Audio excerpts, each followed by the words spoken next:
জুলাই আন্দোলনের ছাত্রনেতাদের প্রতি ক্ষোভটা বেশি, আওয়ামী লীগের সরকারের প্রতিও রয়েছে ক্ষোভ, নিউ ইয়র্কে সেটি দেখা গেল। তবে আক্রান্ত হলেন তরুণ রাজনীতিবিদ আক্তার হোসেন। এই অবস্থায় এনসিপি নেতাদের নিরাপত্তা নিয়ে হেলাফেলার অভিযোগ উঠছে।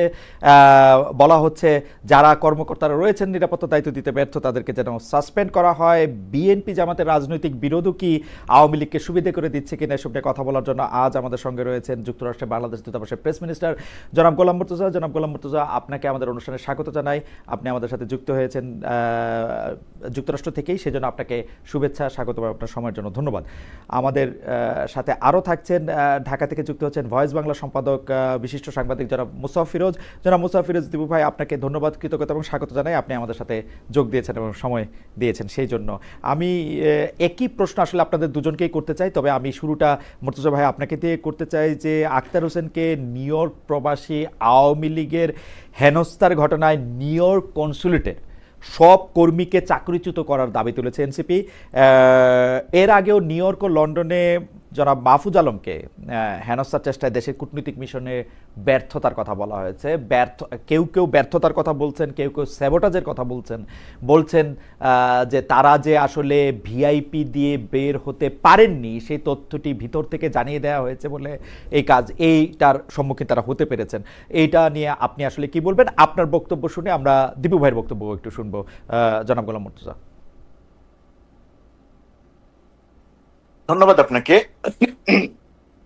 ঘটনাটা ঘটে গেছে। ঘটনাটা ঘটার পরিপ্রেক্ষিতে এখন নানাবিধ আলোচনা, পর্যালোচনা, আলোচনা, সমালোচনা, নিন্দা ঘটনাগুলো নিয়ে করছি। এনসিপির পক্ষ থেকে যে প্রতিক্রিয়া ব্যক্ত করা হয়েছে, এক ধরনের এক ধরনের ক্ষিপ্ততা আছে তাদের কথার মধ্যে, এবং সেটাকে আমি মোটেই অস্বাভাবিক কিছু মনে করছি না। এবং তাদের পক্ষ থেকে যে কথাটা বলা হয়েছে যে এখানে যারা দায়িত্বরত ছিল, যদিও বাংলাদেশ কনসুলেট, নিউ ইয়র্কের যে বাংলাদেশ কনসুলেট, এটা তো সরাসরি এর সঙ্গে সম্পৃক্ত নয়। নিউ ইয়র্ক কনসুলেট মূলত সম্পৃক্ত 27 তারিখে ডক্টর মোহাম্মদ ইউনূসের যে প্রোগ্রামটা আছে বাংলাদেশি এনআরবির সঙ্গে, মানে প্রবাসী বাংলাদেশিদের সঙ্গে, সেই জায়গাটায় অনেকটা সম্পৃক্ত। এই এই ইউএনের এই প্রোগ্রামের পুরো ব্যাপারটা দেখাশোনা করে এখানে দূতাবাস তো থাকেই ওয়াশিংটন ডিসি, মূলত পার্মানেন্ট মিশন জাতিসংঘের। যাই হোক, সেটা আলাদা ব্যাপার। এটা সবাইকে মিলেই তো একটা সরকার, সবাইকে মিলেই তো পুরো ব্যাপারটা। তো এই কারণেই এই ব্যাপারটা আলোচনায় আছে যে কার ব্যর্থতার কারণে কিভাবে হলো। সরকারের পক্ষ থেকে ইতিমধ্যে একটি বিবৃতি দেয়া হয়েছে। আর আমি যেটুকু বলি যে এখানে দুইটা প্রসঙ্গ এসেছে। আপনার প্রশ্নের মধ্যে তার কিছুটা আছে যে ডক্টর মোহাম্মদ ইউনূসের সফর সঙ্গী হয়ে 6জন রাজনীতিবিদ আসলেন। এই 6জন রাজনীতিবিদের মধ্যে একজন যেহেতু যুক্তরাষ্ট্রেই থাকেন, সঙ্গে এসেছেন 5জন। এই 5জন কেন ডক্টর ইউনূসের সঙ্গে বের না হয়ে, একসঙ্গে বের না হয়ে এই 5জন কেন আলাদা বের হলো? ডক্টর ইউনূস কেন তাদেরকে সঙ্গে নিয়ে আসলেন না? এই প্রসঙ্গটা সামনে এসেছে।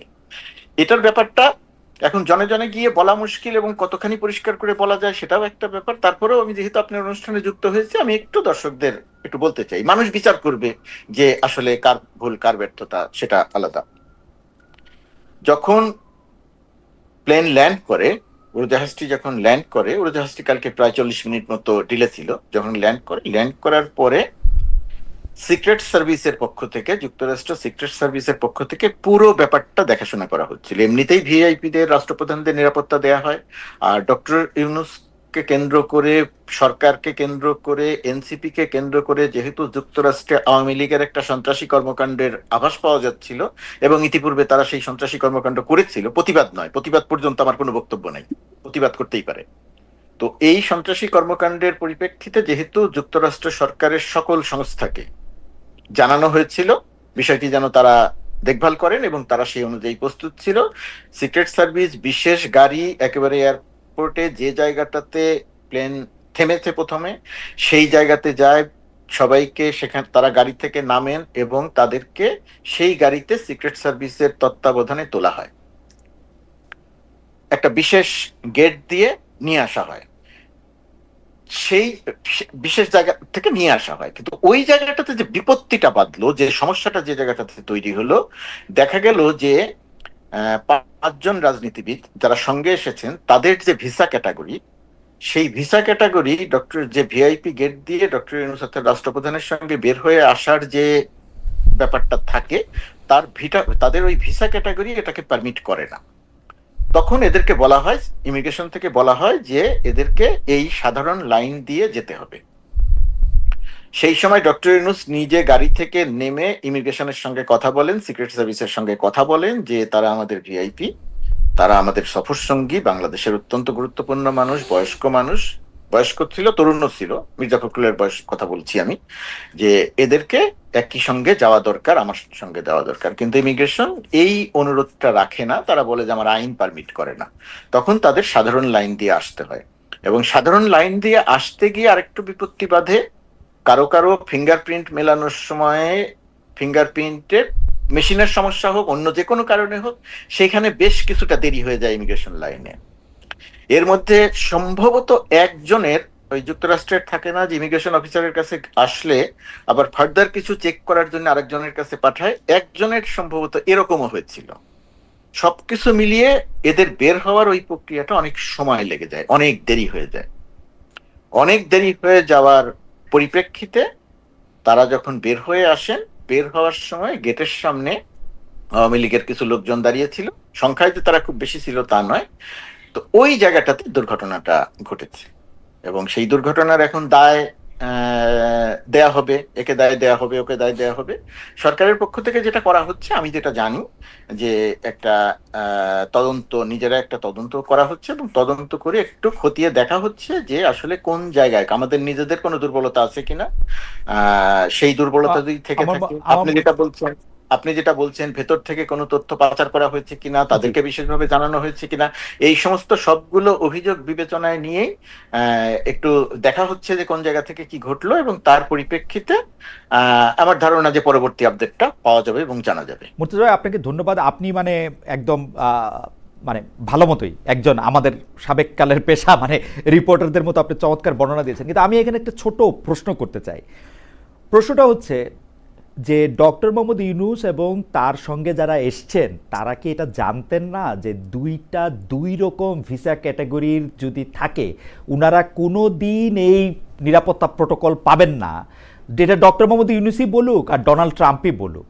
এইটা যাদের মার্কিন যুক্তরাষ্ট্রে একবার আসার অভিজ্ঞতা আছে তারাও এটা জানেন, যেই রকম ভিসা ক্যাটাগরি সেই রকম নিরাপত্তা বলয় তারা পাবেন। মানে ওনারা হত্যা দিয়ে পড়ে থাকলেও ওদেরকে ভিআইপি টার্মিনাল ব্যবহার করতে দেয়া হবে না, বা এইটা ব্যবহার করতে দেয়া হবে না। মানে আমি মার্কিন যুক্তরাষ্ট্রে খুব বেশিবার আসি নাই, 12, 13, 15 বার আসছি, কিন্তু আমি প্রথমবার থেকেই এটা জানি, কারণ প্রথমবার থেকেই এটা আমাকে একদম স্পষ্ট করে বলে দেওয়া হয়েছে 2003 সাল থেকে। এটা কি ডক্টর মোহাম্মদ ইউনূস এবং তার সরকারের তার প্রোটোকল এটা জানতেন না? এটা যে কোনো কারণেই হোক, এখন আপনি যে প্রশ্নটা করছেন, আপনার এই প্রশ্নের যে খুব সরাসরি বা সঠিক কোনো জবাব আমার কাছে আছে তা না। আমার একটু সমস্যা হচ্ছে খালেদ, আমি যেহেতু সাংবাদিক, তো সেই সাংবাদিক হওয়ার কারণে আমি যে কোনো বিষয়ই একটু ঘুরিয়ে পেঁচিয়ে, আপনি যেহেতু প্রশ্ন করেছেন তার একটা জবাব দিতে হবে, এদিকেও গেলাম না ওদিকেও গেলাম না, কিছু একটা পেঁচিয়ে টেঁচিয়ে বললাম। আমি আসলে ওই কাজটা করতে চাই না, করতে পারিও না। তো সেই কারণে আপনি যে প্রশ্ন করেছেন, আমার ধারণা যে এর সঙ্গে সংশ্লিষ্ট যারা ছিলেন, আমি নিজেকে যদি বলি, আমি নিজেই পুরো ব্যাপারের সাথে আমার সম্পৃক্ততা নাই, কিন্তু তারপর আমি দায় এড়াচ্ছি না। এই ব্যাপারটা ডেফিনেটলি সেইভাবে প্রথম অবস্থাতে নজরে নেওয়া হয় নাই। এর একটা কারণ হয়তো হতে পারে, যেহেতু পলিটিশিয়ানরা একেবারে শেষ দিকে এসে সফরে যুক্ত হয়েছেন, যুক্ত হওয়ার কারণে হয়তো এই বিষয়টি ওইভাবে খতিয়ে দেখা হয় নাই, বিবেচনায় নেওয়া হয় নাই। যদি বিবেচনায় নেওয়া হতো তাহলে হয়তো প্রথম থেকেই যদি জানা থাকতো তাহলে হয়তো বিষয়গুলো এরকম নাও হতে পারতো। নিশ্চয়ই আপনি যে প্রশ্ন করেছেন এবং মানুষ যে সমালোচনা করছেন, এটা তো একটা যুক্তি আছেই। আমি অবশ্য বিএনপির অ্যাঙ্গেল থেকেও আপনাকে একটু প্রশ্নটা করতে চাই, কিন্তু আমি আগে দীপু ভাইকে শুনে আসি যে যারা পরে এসে যুক্ত হয়েছে তাদের মধ্যে তাসনিম যারা ছিলেন, কিন্তু মির্জা ফখরুল ইসলাম আলমগীর এবং জনাব আখতার হোসেন আগে থেকেই যুক্ত ছিলেন, এবং সমালোচনার মুখে আমি অনেক সমালোচনা করেছিলাম বিএনপি থেকে দুজন কেন, ওরা একজন কেন। পরে দেখলাম যে আবার আমাদের এই সরকার খুব কথা শুনে তারা আবার সবাই থেকে দুজন করে নিয়েছেন। মানে এক অদ্ভুত। আমরা এইটা নিয়ে আপনার সাথে কথা বলবো। আমি একটু দীপু ভাইয়ের মতামত একটু শুনে আসি যে দীপু ভাই, এইবার কিন্তু মানে আওয়ামী লীগের হয়েছে কি, যারা বিদেশে আওয়ামী লীগ থাকে তারা অনেক মজা পাইছে। মজাটা পাইছে হচ্ছে লন্ডনে মাহফুজ সাহেবকে আক্রমণ করে, নিউ ইয়র্কে মাহফুজ সাহেবের প্রতি এক ধরনের এটা করে, এবং এইবার এটা প্রায় ঘোষণা দিয়েও এটা করছে। এটা আমি একরকম ভাবে যেরকম বলতে পারি যে মজা পাইছে। অন্যদিকে আওয়ামী লীগের তো আসলে কিছু করার নাই। দেশে আপনি তারা রাজনীতি করতে দিবেন না, তার নামে মামলা দিবেন, সে বাইরে হলে আপনি এটা করবেন, সে তো যেইখানে যখন পারবে এরকমই করবে মনে হয় আর কি। কিন্তু এই যে গতকাল ঘটনাটা ঘটছে এইটার ক্ষেত্রে মানে যেখানে আমরা সবাই লজ্জা পাইছি, আমাদের সবার মানে মাথা হেট হয়েছে, এবং আওয়ামী লীগের লোকজনও কিন্তু খুব গর্ব কইরা বলতেছে এরকম, মানে কেউ কেউ হয়তো নিশ্চয়ই বলতেছে। এইটারে আপনি আসলে কি হয় দেখেন, এটা কনসুলেটের ব্যর্থতা। এনসিপি আবার এক কাঠি বাড়া, কনসুলেটের সব লোককে বাদ দিয়ে দিতে হবে, মানে কনসুলেটের একটা লোককেও রাখা যাবে না, ওদের কোনো লোক যায় না ওকে রিসিভ করতে, মানে আর কনসুলেটের সব লোককে বাদ দিয়ে দিতে হবে। কনসুলেট থেকে হচ্ছে মানে ইয়া করছে, মানে এনসিপি একটা মানে আমি এনসিপির পজিশন বুঝিই না আসলে। দীপু ভাই যদি একটু বলতেন। আচ্ছা, আমি বলার আগে আমি একটু ডিফেন্ড করি এই যুক্তিতে, যে যেই প্রতিবাদের ভাষাটা তাহলে কি হবে? বিরোধী দলের এই ধরনের প্রতিবাদের ভাষা কি আমরা অতীতে দেখি নাই? গত 15 বছরে আওয়ামী লীগের মানে স্বয়ং যে প্রধান এবং প্রাইম মিনিস্টার শেখ হাসিনা, মানে তার বহরকে ঘিরে বা মন্ত্রীদেরকে ঘিরে এরকম অসংখ্যবার কিন্তু ঘটনা ঘটছে। বিষয়টা হলো যে আক্রমণ করা হয়েছে কিনা, কোনো অস্ত্র নিয়ে আক্রমণ করা হয়েছে কিনা, সেটা তো হয়নি। এই ডিম ছোড়া মানে জুতা ছোড়া এগুলি তো অহরহ পশ্চিমা বিশ্বে। এইটুক পর্যন্ত আমার ধারণা যে এটাকে আর সন্ত্রাসী ঘটনা মনে করা হয় না, এটাকে তারা মনে করে একটা ক্ষোভ, বিক্ষোভের একটা প্রকাশ হিসেবে দেখে। তো এটা যদি আমরা রাজনৈতিকভাবে বিবেচনা করি তাহলে আমাদেরকে, হ্যাঁ অবশ্যই তারা অতিথি, তাদেরকে ডিম ছুঁড়ে মারছে, পিছনে লাগছে এটা, কিন্তু এটা কি মানে রাজনৈতিক ক্ষোভ বিক্ষোভের মধ্যে কি এটা খুবই অস্বাভাবিক? মানে আওয়ামী লীগের পয়েন্ট অফ ভিউ থেকে আমরা যদি বিবেচনা করি যে তারা যদি বলতে পারে যে তাদের তো এরকম অবস্থার মধ্যে হয়েছে, সুতরাং তারা একটা ডিপ মারছে, তারা তো কোনো মানে পাথর মারে নাই, অস্ত্র দিয়ে আঘাত করেনি, তো এটা কি এমন মানে প্রতিবাদের তাহলে কি হবে? না দীপু ভাই, মানে দীপু ভাই আওয়ামী লীগের বন্ধুরা আমার উপরে রাগ করতে পারে, কিন্তু ঘটনা হইতেছে কি অন্য সময় প্রতিবাদগুলি আমরা দেখছি যে সাবেক প্রধানমন্ত্রী বা তার সরকার অন্য লোকেরা যখন গেছে, এইটা হচ্ছে যে একটা মোটামুটি ভাবে ব্যারিকেড দেয় একটা জায়গার ওপাশে থেকে তারা স্লোগান দিয়েছেন, তারা অনেক রকম কথা বলেছেন, কেউ কেউ নানা ধরনের অঙ্গভঙ্গিও করেছেন। কিন্তু এইখানে হয়েছে কি, যখন মির্জা ফখরুল ইসলাম আলমগীর, জনাব আক্তার হোসেন, তাসনিম জারা তারা যখন বাইরে ছিলেন, তারা কিন্তু একদম গায়ে গা লাগোয়া ছিলেন, তারা এতটুকু কাছাকাছি ছিলেন, এবং তারা খুবই আক্রমণাত্মক, আমি বলবো কিছুটা অশালীন ভাষায়, কিছুটা না মানে অশালীন ভাষায় তারা গালাগালি করতেছিলেন। এইটা হইছে আর কি, এইটা আমার কাছে মনে হয়েছে যে। কিন্তু আমি খালেদ, আমি যেই ভাষাগুলি শুনছি তার মধ্যে কিন্তু একজন বলছে যে এই এই আপারে দিস না, ওই আক্তারকে দে, রাজাকারে দে। হ্যাঁ, এখানেও কিন্তু তাদের মধ্যে কেউ কেউ সেন্সিবল লোক ছিল, যাতে তাসনিম যারা যেহেতু নারী, তার যাতে সম্মান সম্ভ্রমটা রক্ষা হয়। মির্জা ফখরুল ইসলাম আলমগীরকে খেয়াল করেন, উনার এত কাছে, উনারা পারলে কিন্তু ধাক্কা দিলেও কিন্তু বাগে ছিল। মোট কথা আওয়ামী লীগের এই বিক্ষুব্ধ নেতা কর্মীদের বাগের মধ্যে থাকার পরে তারা যেইটুক করেছে এর থেকেও কিন্তু বেশি হইতে পারতো, কারণ কোনো বাধা ছিল না।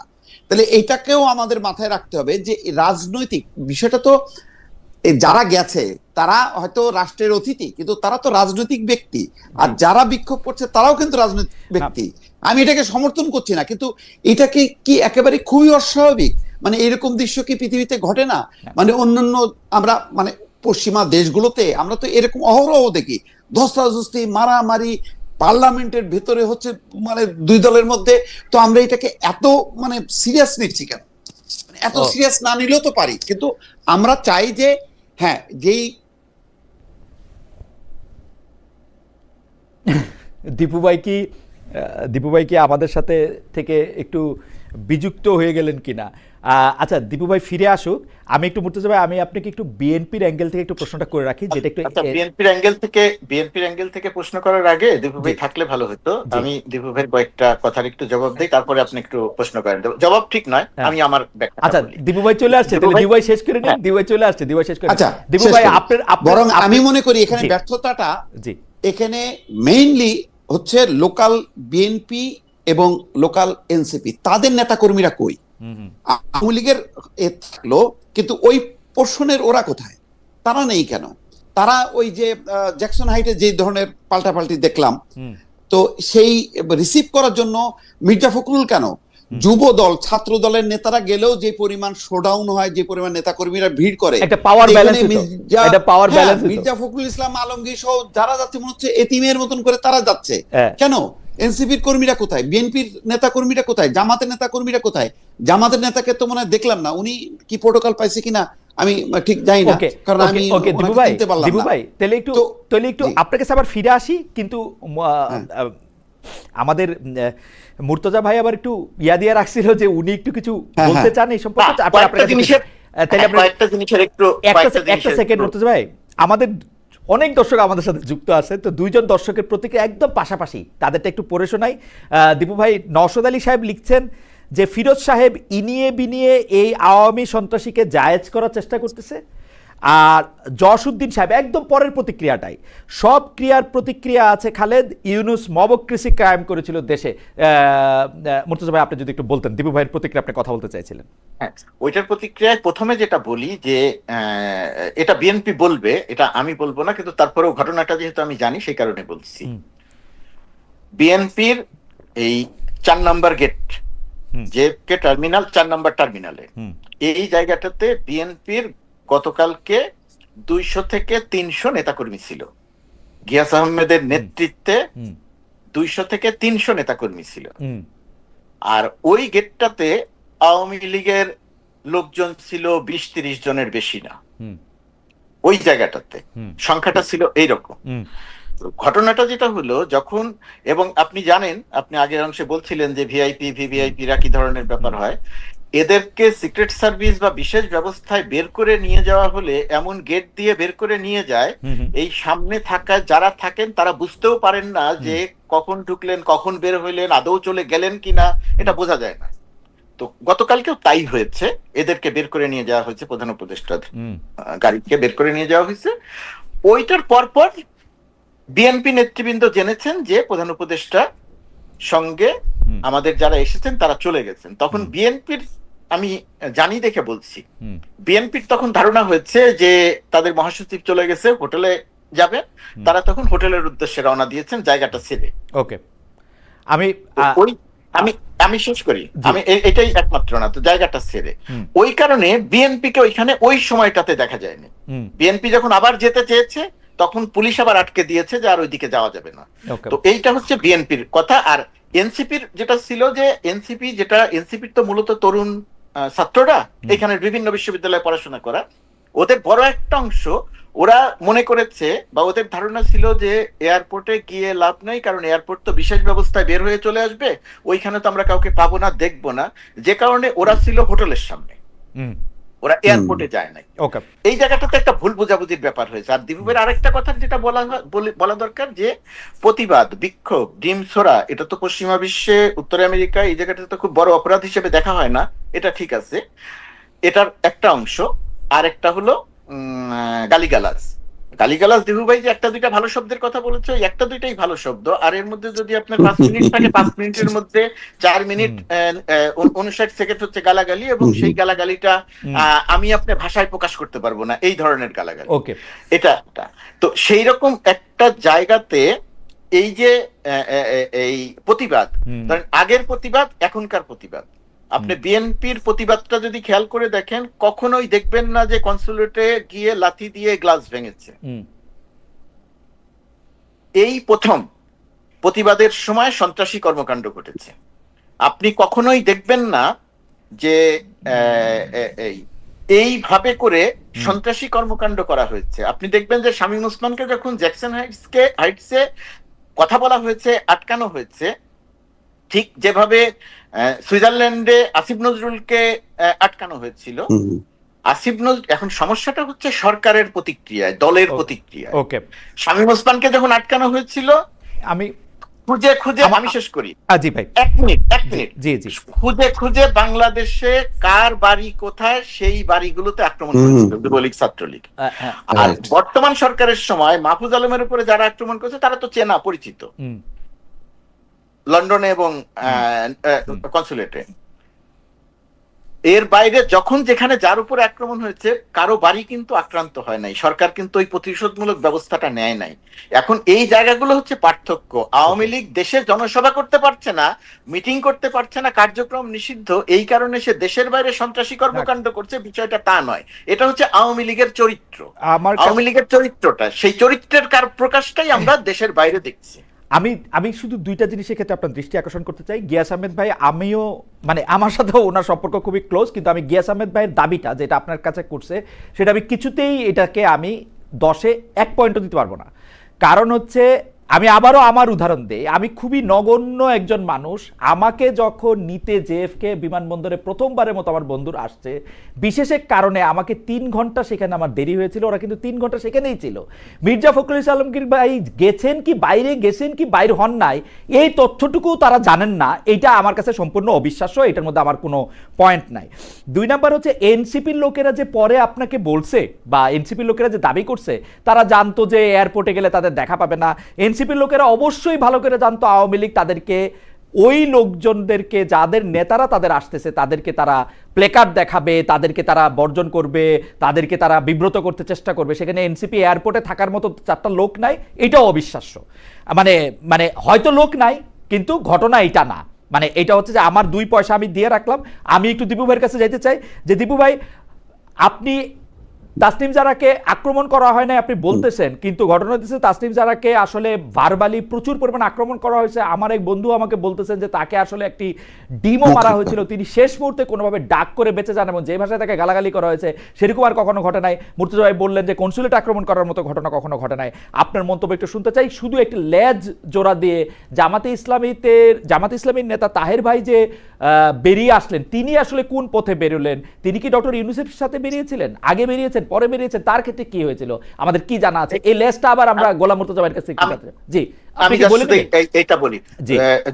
জামাতে ইসলামীর নেতাও এই দলের সঙ্গেই ছিলেন, এই দলের সঙ্গে মির্জা ফখরুল ইসলাম আলমগীর ছিলেন, তারেক রহমানের পররাষ্ট্র বিষয়ক উপদেষ্টা ছিলেন, আক্তার ছিলেন, যারা ছিলেন, এবং প্রেস উইং এর 2 জন ছিলেন। জি, আমি প্রেস উইং এর 2 জনকে দেখতে পেয়েছি। তাহের ভাইকে আমি এক ঝলক দেখেছি, তারপরে তাহের ভাই কোথায় ছিলেন, তাহের ভাই কোথায়, তাহের ভাই কোথায়, যে জায়গাটাতে ঘটনাটা ঠিক যে জায়গাটাতে ঘটনাটা ঘটেছে সেই জায়গা থেকেই জামাত ইসলামীর নেতাকর্মীরা ওনাকে সেভ করে নিয়ে গাড়িতে তুলেছে, এবং আওয়ামী লীগের মূল ক্ষোভটা, মূল রাগটা অন্য কারো উপরে, মির্জা ফখরুল ইসলাম আলমগীরের উপরে তারা যে বিশেষ সম্মান দেখিয়েছে তার কারণটা হচ্ছে মূল রাগটা ডক্টর ইউনূস এবং মূল রাগটা হচ্ছে এনসিপির উপরে। ওকে, মির্জা ফখরুল ইসলাম আলমগীরের আমি একটু দীপু ভাইয়ের কাছে চাই যে দীপু ভাই, ডক্টর মোহাম্মদ ইউনূস হচ্ছে যে তিনি আসলে উনার নিজেকে ছাড়া কাউকে আসলে কেয়ার করেন না। মানে আমার এন্টোরেজ হিসেবে যারা গিয়েছে তাদের নিরাপত্তা নিশ্চিত না করে তিনি নিরাপদে বেরিয়ে গেলেন, এইটা হচ্ছে উনার বিপক্ষে সবচেয়ে বড় সমালোচনা। আর পাশাপাশি সমালোচনা তো আমরা করতেই পারি, এনসিপি কেন তাদের লোক গেল না, বিএনপির লোকেরা কেন চলে আসলো, এটা আমার কাছে কিন্তু একটা বারমুডা ট্রায়াঙ্গেল। মির্জা ফখরুল ইসলাম আলমগীর বাইর হন নাই, কিন্তু তারা জানছে যে উনি বাইর হয়েছেন, এটা হইতেই পারে না।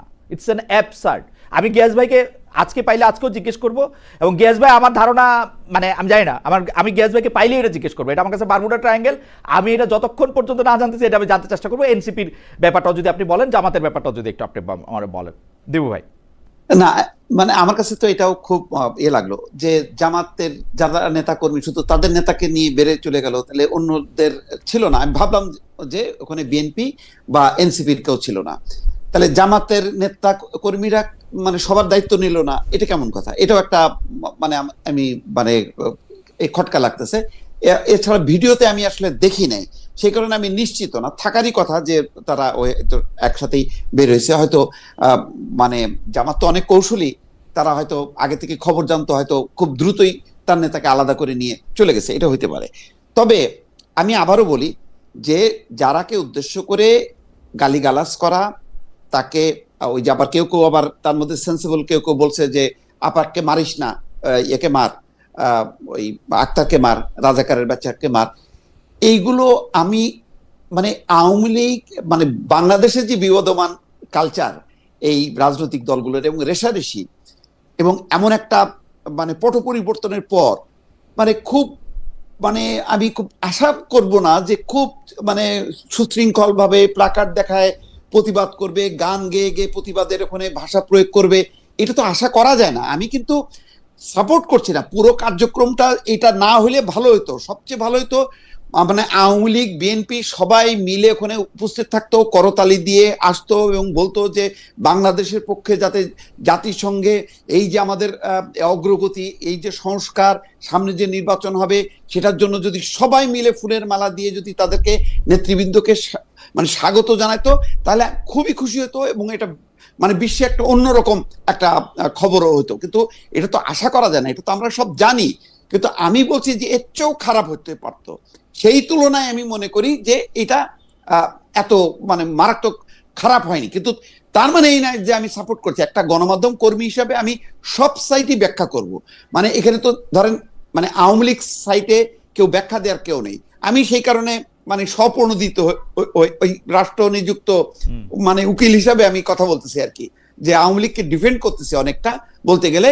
যে আমি তো বাংলাদেশের রাজনীতির কালচারটা বুঝি, নিউ ইয়র্ক জ্যাকসন হাইটের কালচার আর এখানকার কালচারের মধ্যে কোনো পার্থক্য নেই।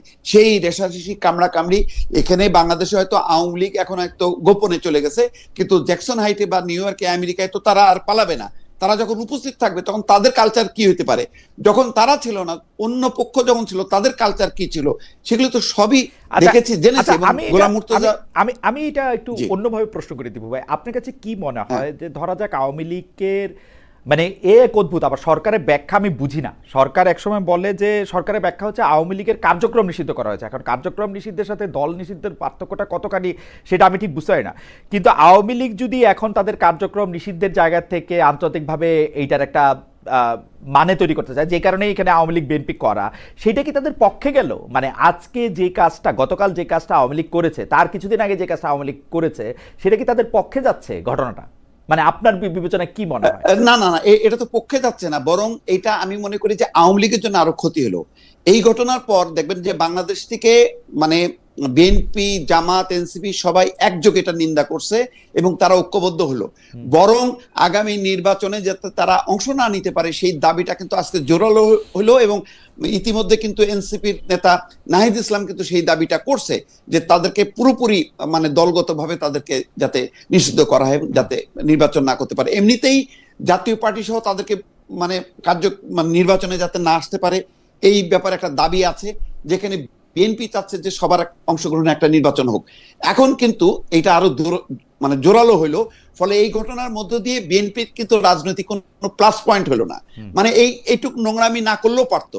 তারা মানে একটা সুশৃঙ্খল ভাবে যদি প্রতিবাদ করতো তাহলে বরং বলতো যে না এইটুক তো তাদের গ্রহণযোগ্যতা আছে যে তারা প্রতিবাদ করছে, বরং এইটা করে তারা নিজের পায়ে কুড়াল মারলো।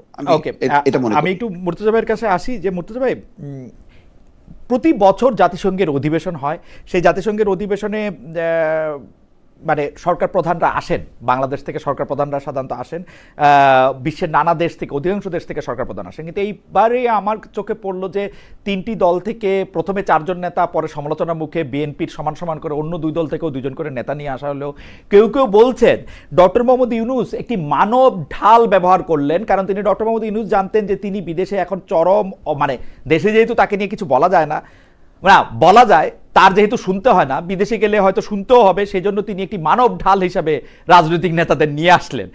এইটার ব্যাপারে আপনার কি মনে হয় যে মানে আসলে কি মির্জা ফখরুল ইসলাম আলমগীর, জনাব আখতার হোসেন এবং জনাব আবু তাহেরকে আনা হলো যাতে মানে মনোযোগটা ওদিকে থাকে বা ডিম যা থাকে তা ওদিকেই যায়, ডক্টর মোহাম্মদ ইউনূসের দিকে না যায়? ব্যাপারটা কি এরকম?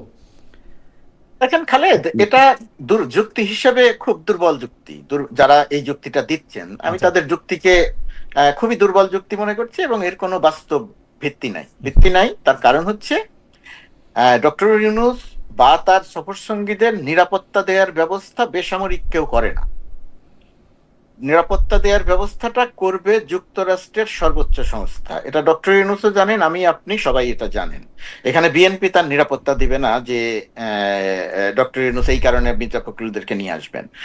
কি কারণে নিয়ে এসেছেন সেটা নানা রকমের ব্যাখ্যা হতে পারে। দেখেন, আগামী 5-6 মাসের পরে নির্বাচন, এই সরকার থাকবে আর 5-6 মাস, তারপরে গিয়ে নির্বাচনের মধ্য দিয়ে একটা রাজনৈতিক দল একটা একাধিক একটা ছোট্ট মুর্তজা ভাই, একটা ছোট্ট মানে ইনফো আপনার সঙ্গে একটু শেয়ার করি। আমার একজন বন্ধু তিনি জানাচ্ছেন যে বিএনপি অ্যাক্টিভিস্টরা লন্ডনে বাংলাদেশ হাই কমিশনরে ভ্যান্ডালাইজ করছে, পিকচার এবং ফার্নিচার ভাঙচুর করছে, মানে কখনো এটা করে নাই অর্থে তিনি এটা আমাকে জানাইছেন। মানে মানে আপনি যদি এইটাও একটু পরে আপনার অন্য কথার মাঝখানে যদি একটু বলতেন।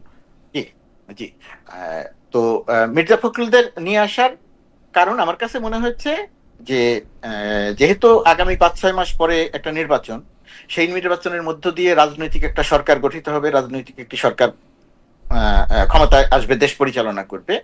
সেরকম একটা সময়ে ডক্টর মোহাম্মদ ইউনূস যখন জাতিসংঘের সফরে আসছেন, এখানে জাতিসংঘের ভেতরে এবং বাইরে যুক্তরাষ্ট্র সরকারের বহু সংস্থার সঙ্গে, বহু মানুষের সঙ্গে ডক্টর ইউনূসের মিটিং হবে, আলোচনা হবে নানাবিধ বিষয় নিয়ে। ইভেন এই সমস্ত বিষয়ের মধ্যে যে বাংলাদেশের জন্য গুরুত্বপূর্ণ বাণিজ্যিক যে সমস্ত বিষয় আছে, সেই সমস্ত বিষয়ে আলোচনা হবে। এই জায়গাটাতে চাওয়া হয়েছে এইরকম ভাবে যে যদি রাজনৈতিক নেতৃত্ব ডক্টর ইউনূসের এবারে সফরসঙ্গী হয়ে আসেন, তাহলে যুক্তরাষ্ট্র সরকারের সঙ্গে, ইউএন এর সঙ্গে বাংলাদেশ সরকারের বা ডক্টর ইউনূসের সরকারের যে সমস্ত আলোচনা চলছেন, রাজনৈতিক নেতৃত্ব তার অংশীজন থাকলেন, তাদের দেখা থাকলো, জানা থাকলো, বোঝা থাকলো, এটা বাংলাদেশের জন্য, পরবর্তী সরকারের জন্য আলোচনা বা যা কিছুই বলি না কেন, সেইটার জন্য একটা সহায়ক পরিবেশ তৈরি হবে। আর আরেকটা জিনিস যে রেওয়াজ ছিল না সরকারি দলের বাইরে কখনো রাজনৈতিক দলের কর্মী নেতাদেরকে সম্পৃক্ত করা, এই সরকার হয়তো সেটাও একটা দেখাতে চেয়েছে যে রাজনীতিতে সক্রিয় দলগুলো, সেই দলগুলোর নেতাদেরকেও সফরসঙ্গী করা হলো। এইগুলো অনেক কিছু কারণ হতে পারে, কিন্তু এই কারণটা কোনোভাবেই ওই কারণ না যে মানব ঢাল হিসেবে ব্যবহার করার জন্য বিএনপি যাতে আওয়ামী লীগের বিপরীতে মাঠে থাকে সেটা প্রমাণ করানোর জন্য বা কৌশলের অংশ হিসেবে রাজনৈতিক নেতৃবৃন্দকে নিয়ে আসা হলো। এটা যুক্তি হিসেবে আমার কাছে অত্যন্ত দুর্বল যুক্তি, এবং আমার কাছে অবশ্যই কোনো ভিত্তিমূলক যুক্তি মনে হয় না।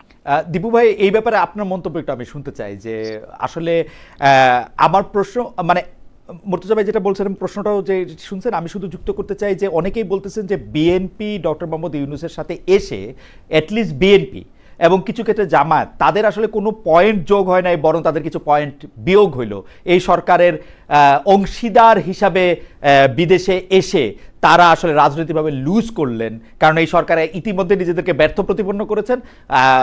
ওই সরকারের ব্যর্থতা নিজেদের গায়ে লাগানোর কোনো যুক্তি হয় না। আপনি যদি একটু বলেন। না, সেটা সত্য, কিন্তু এই দায় তো এড়াতে পারে না। সুতরাং বিএনপি এবং জামাতকে এই দায়টা নিতেই হবে, এবং তারা নিয়েছে, এটা ভালো করেছে। কিন্তু ওই একটা কথা আমি যুক্ত করতে চাই, এই টিম সিলেকশনটা কিন্তু আসলে আমার পছন্দ হয়নি। ডক্টর মোহাম্মদ ইউনূস যে মাপের মানুষ, উনি মানে দলকে সিলেক্ট করছে, কিন্তু তার বাইরেও গুরুত্বপূর্ণ অনেকগুলো মানুষ কিন্তু বাদ পড়ে গেছে। দেখেন, ডাকসুর সাবেক 3জন ভিপি, তারা 3জনই কিন্তু শেখ হাসিনা বিরোধী আন্দোলনে ছিলেন। আসম আব্দুর রব, মাহমুদুর রহমান মান্না এবং নুরুল হক নূর, এই 3জনের একজনও নেই। তারপরে দেখেন কর্নেল অলি নেই। মানে ফিরোজ ভাই, কে নেই এটা বলে তো শেষ করা যাবে না। আমি বলি যে উনার একটা টিম, উনি যেটা গোলাম মুর্তজা বলছিল যে বিভিন্ন যে স্টেক হোল্ডারদের সাথে যে কথা বলবে, জি, তা সেই কথা বলা, এবং যেহেতু নির্বাচন আছে, ডক্টর মোহাম্মদ ইউনূসের সাথে সম্পর্কটা আরো গভীর করা, কিভাবে স্মুথলি দেশে ফিরে যাতে নির্বাচনের বৈতরণীটা পার হওয়া যায়, সেই আলোচনাটা তারা একান্তে করতে পারতেন। কারণ ওখানে আসলে এত ভিড়ের মধ্যে ডক্টর মোহাম্মদ ইউনূস যে খুব দ্বিপাক্ষিক অনেকগুলো বৈঠক করতে পারবেন, অনেক সুযোগ আছে, সেটা আমার মনে হয় না। বরং গুরুত্ব হচ্ছে দেশের রাজনীতি হয়তো এখানে কথা বলা মানে কিছুটা কঠিন বা জটিলতা। সেই 8জন বা 10জন যদি নিউ ইয়র্কে যেতেন, কথা বলতেন, তাহলে এই টিম সিলেকশনটা ভালো হতো এবং এটা প্রেজেন্টেবল হতো। এখন আপনি এনসিপি কে বিবেচনা করলেন, তাহলে ওই যে এবি পার্টি মুজিবুল হক মঞ্জু নেই কেন, গণ অধিকার পরিষদ নেই, এই প্রশ্নগুলি আমি বললাম আজকে, এই প্রশ্নগুলি কিন্তু উঠবে। এই সিলেকশনের ক্ষেত্রেও আমার মনে হয় যে আরেকটু ম্যাচুরিটি পরিচয় দিলে ভালো হতো। এই আলোচনাটা দরকার ছিল সামনে। না, এনসিপি হচ্ছে ডক্টর মোহাম্মদ ইউনূসের কৃতজ্ঞতার বহিঃপ্রকাশ। উনারা এনসিপিরা ডক্টর মোহাম্মদ ইউনূসকে বসাইছে, এনসিপি বিপ্লবের দল, এনসিপি থাকবেই। জামায়াত এবং বিএনপি দুইটা বড় দল হিসেবে ছিল, মানে ডক্টর মোহাম্মদ ইউনূসের পলিটিশিয়ান সিলেকশন হচ্ছে এনসিপি এন্ড আদার টু। আমি মনে করি যে উনি যেহেতু ব্যক্তি, ওনার উচিত ছিল যে এখানে রাজনৈতিক প্রজ্ঞাটাকে সামনে আনা। এখানে মানে দলের চেয়ে ব্যক্তি গুরুত্বটা দিলে ভালো হতো, এটা আমার বিবেচনা, এটা অন্যরা হয়তো বিবেচনা নাও করতে পারে। আর এনসিপি তো অবশ্যই তাদের একটা প্রতিনিধি একজন বা দুজন থাকলো, পাঁচজনও থাকলো, কিন্তু এটাও মাথায় রাখা দরকার যে সময় মানে এই বিপ্লবটা সংগঠিত হয়েছে বা গণঅভ্যুত্থান সংগঠিত হয়েছে তখন কিন্তু এটা এনসিপি না, তখন কিন্তু বৈষম্য বিরোধী ছাত্র আন্দোলন প্রতিনিধি তারা।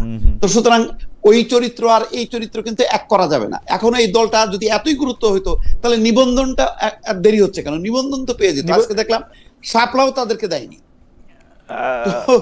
মানে কথা বললে অনেক রকম কথা বলা যায়, আমি এই বিতর্কে যেতে চাই না। বিতর্ক হলো যে ডক্টর মোহাম্মদ ইউনূসের সাথে একটা খুবই প্রতিনিধিত্বশীল মানে শেখ হাসিনার বিরোধী আন্দোলনে যারা খুব সক্রিয় ছিল, পরিচিত মুখগুলো ছিল, সেই মুখগুলো যদি থাকতো তাহলে সবার জন্য ভালো লাগতো, আমার জন্য ভালো লাগতো। এটা আমার ব্যক্তিগত মানে একটা আকাঙ্ক্ষা বা বহিঃপ্রকাশ। মনে হয় এর জন্য রাজনৈতিক সংকট নিরসনে, যেহেতু এখনো নির্বাচন, দেখেন নির্বাচন হবে কিন্তু বহু মানুষ কিন্তু মনে করে যে ফেব্রুয়ারিতে নির্বাচন হবে না। এই অনিশ্চয়তার দেয়ালগুলি না, কারণ হচ্ছে যে দিবু ভাই এই অনিশ্চয়তাটা আপনি বলেন বলে, মানে আমি কথার কথা বলতেছি, মানে আমরা সবাই মিলে এই অনিশ্চয়তার কথা বলি বলেই মনে মানুষের মনে অনিশ্চয়তা। আমি তো কোনো অনিশ্চয়তা দেখি না। আমি দেখি ফেব্রুয়ারিতে যথাযথ ইলেকশন হবে। আপনি অনিশ্চয়তা কই দেখেন? সরকার তো নির্বাচনের ট্রেনে লাইনে সব আমি তো দেখি না, কিন্তু এই নেতারাই তো বলছেন। কালকে যে নাসিরউদ্দিন পাটোয়ারি ওই যে নির্বাচন কমিশন ভবনের সামনে নাসিরউদ্দিন পাটোয়ারি সহ কিছু নেতা নেত্রী আছেন যারা মনে করেন যে নির্বাচনটা হবে না, কিন্তু তারা এটা কেন মনে করেন? তাদের প্ল্যাটফর্ম থেকে যখন বলে তখন কিন্তু মানুষ কিন্তু ধাক্কা খায় যে হবে তো, হবে তো, এই আলোচনাটা কিন্তু আছে। কারণ তারা সেটা বলতে চান যে নির্বাচনটা কেমনে হবে তারা এটা দেখে নেবেন, এটা একটা আলাদা কথা। যাই হোক দিবু ভাই, আমি পিয়ার না হলে নির্বাচন হবে না এই কথা কি জামাত বলেনি? একাধিক না, জামায়াত আবার একটু ফাঁক রাখছে, ওটা হলো উচ্চ কক্ষ নিম্নকক্ষ আমরা আলোচনা করে ঠিক করে নিব, সেটাও বলে আর কি। মানে যাই না আমি, যাই হোক এটা ওনাদের সাথে কথা বললে এটা বোঝা যাবে। তবে মুর্তজা ভাই, আজকে আপনাকে আমার বন্ধুরা অনেক বেশি দেখতেছেন। এখানে আমার একজন সিনিয়র বন্ধু যিনি আমেরিকাতে থাকেন তিনি বলতেছেন যে 60-70 জনের মতো জামাতে ইসলামীর সমর্থকরা গিয়ে ফুলেল শুভেচ্ছা দিয়ে জনাব আবু তাহেরকে সেখানে রিসিভ করেছেন এবং তাকে নিয়ে আসলে খুব আনন্দ করতে করতে তারা সেখান থেকে চলে গিয়েছেন। একই জায়গায় থাকা বিএনপির, মানে ওনারা আরেকটা প্ল্যাটফর্মে ছিলেন, তারা এখানে এসে পৌঁছাতে পারেন না এবং তারা ভুল খবর পেয়েছিলেন। এটা খুবই ইন্টারেস্টিং, মানে বিএনপির এরা ভুল খবর পায়, জামায়াত কেন ঠিক খবর পায়, এইটা একটু আমার কাছে একটু ইন্টারেস্টিং লাগে। তবে আমার এটা প্রশ্ন না, আমি এটা আপনাকে জানানোর জন্য একটু জানায় রাখলাম। আপনার জন্য আমাদের কাছে প্রশ্ন হচ্ছে যে সরকারের যিনি প্রধান উপদেষ্টা, যিনি প্রেস সচিব আছেন, আমাদের শফিক ভাইয়ের অন্যতম কাজ আমরা যেটা দেখি সেটা হলো যে এই সরকার কতটা জনপ্রিয়, এই সরকার কতটা জনবান্ধব সেটা প্রচারণা করা। একটি দল নিরপেক্ষ অন্তর্বর্তী সরকারকে এত পপুলিস্ট হতে হবে কেন? মানে 78% বেশি মানুষ অন্তর্বর্তী সরকারের কার্যক্রমে সন্তুষ্ট, এইটাতে আসলে তৃপ্তি নেয়ার কি আছে? মানে একটা জরিপ 78% লোক জনগণ এটাতে সন্তুষ্ট না, আপনার মতামত একটু আমরা শুনতে চাই যে 78% মানুষের জড়িত। এই জরিপটা নিয়ে আমি এই জরিপটা খুব ভালো মতো যে দেখেছি, পর্যালোচনা করেছি তা না, এবং এই কারণে আমি এটা নিয়ে কথাও বলি নাই। আমি অন্য কাজ নিয়ে এত বেশি ব্যস্ত ছিলাম গত কিছুদিন। আর শফিকুল আলম প্রেস সচিব, তিনি এখন যুক্তরাষ্ট্রে আছেন, তিনি এখন নিউ ইয়র্কে আছেন। তো শফিক ভাই যা বলেছেন এবং আপনার যে প্রশ্ন, কোনো কিছু জানার থাকলে শফিক ভাইয়ের কাছ থেকে এটা জানতে পারলে, জানতে কি বলেছেন আমি বললাম যে এই পুরো জরিপটা আমি আমার অন্যান্য পুরো কাজ নিয়ে ওয়াশিংটন, নিউ ইয়র্ক সবকিছু মিলিয়ে অনেক বেশি ব্যস্ত থাকার কারণে আমি এটা ঠিকভাবে লক্ষ্য করতে পারি। আমি শুধু দীপু ভাইয়ের একটা জায়গাতে একটু কথা বললি। দীপু ভাই যে কথাটা বলছেন যে টিম সিলেকশন, অনেকের নাম বললেন, তারা সবাই আমাদের সম্মানিত শ্রদ্ধেয়, শুধু এই আন্দোলন নয় বহু আন্দোলনে তাদের গুরুত্বপূর্ণ ভূমিকা আছে। কিন্তু এটা টিম বাড়ালে যে খুব বেশি কোনো কিছু হতো তা না। তখন আবার আরেক রকমের সমালোচনা হতো যে কেন এত বড় টিম, আরো 10 জন বৃদ্ধি করলে এত বড় টিম হতো। এটা আমার কাছে মনে হয় যে এটা খুব একটা গুরুত্বপূর্ণ বিষয় না, 1 নম্বর। আর 2 নম্বর হচ্ছে, আমি যদি আরেকটু সরাসরি বলি যে বাইলেটারাল আলোচনা করতে পারবে কি পারবে না, রাজনৈতিক আলোচনা করতে পারবে কি পারবে না, ডক্টর ইউনূসের যে সমস্ত প্রোগ্রাম আছে তাতে যুক্তরাষ্ট্র সরকারের সঙ্গে তার যে একটা ব্যক্তিগত জায়গা থেকে তার যে একটা সম্পর্ক আছে, তার যে একটা ইতিবাচক গ্রহণযোগ্যতা আছে এই জায়গাটিতে, এই যে রাজনৈতিক নেতৃত্ব, বড় দুটি রাজনৈতিক দলের নেতৃত্ব যে এইখানে আসা, সেই জায়গাটাতে একটা লিংক তৈরি হবে পরবর্তী। যেমন বলা হয় না যে ডক্টর ইউনূসকে সরকার বাংলাদেশ কাজে লাগায় না, তো এই যে জায়গাটা, তো এই জায়গাটা একটা লিংক তৈরি হবে এবং পরবর্তী রাজনৈতিক নেতৃত্ব যদি চায় তাহলে এই জায়গাটাকে কাজে লাগিয়ে বাংলাদেশের জন্য অনেক গুরুত্বপূর্ণ কাজ করতে পারে। ধরুন ট্যারিফ বিষয়ক যে আলোচনায় আপনারা প্রকাশ্যে যে আলোচনা দেখেছেন, আমরা ভেতরে থেকে যে আলোচনা দেখেছি, সেরকম একটা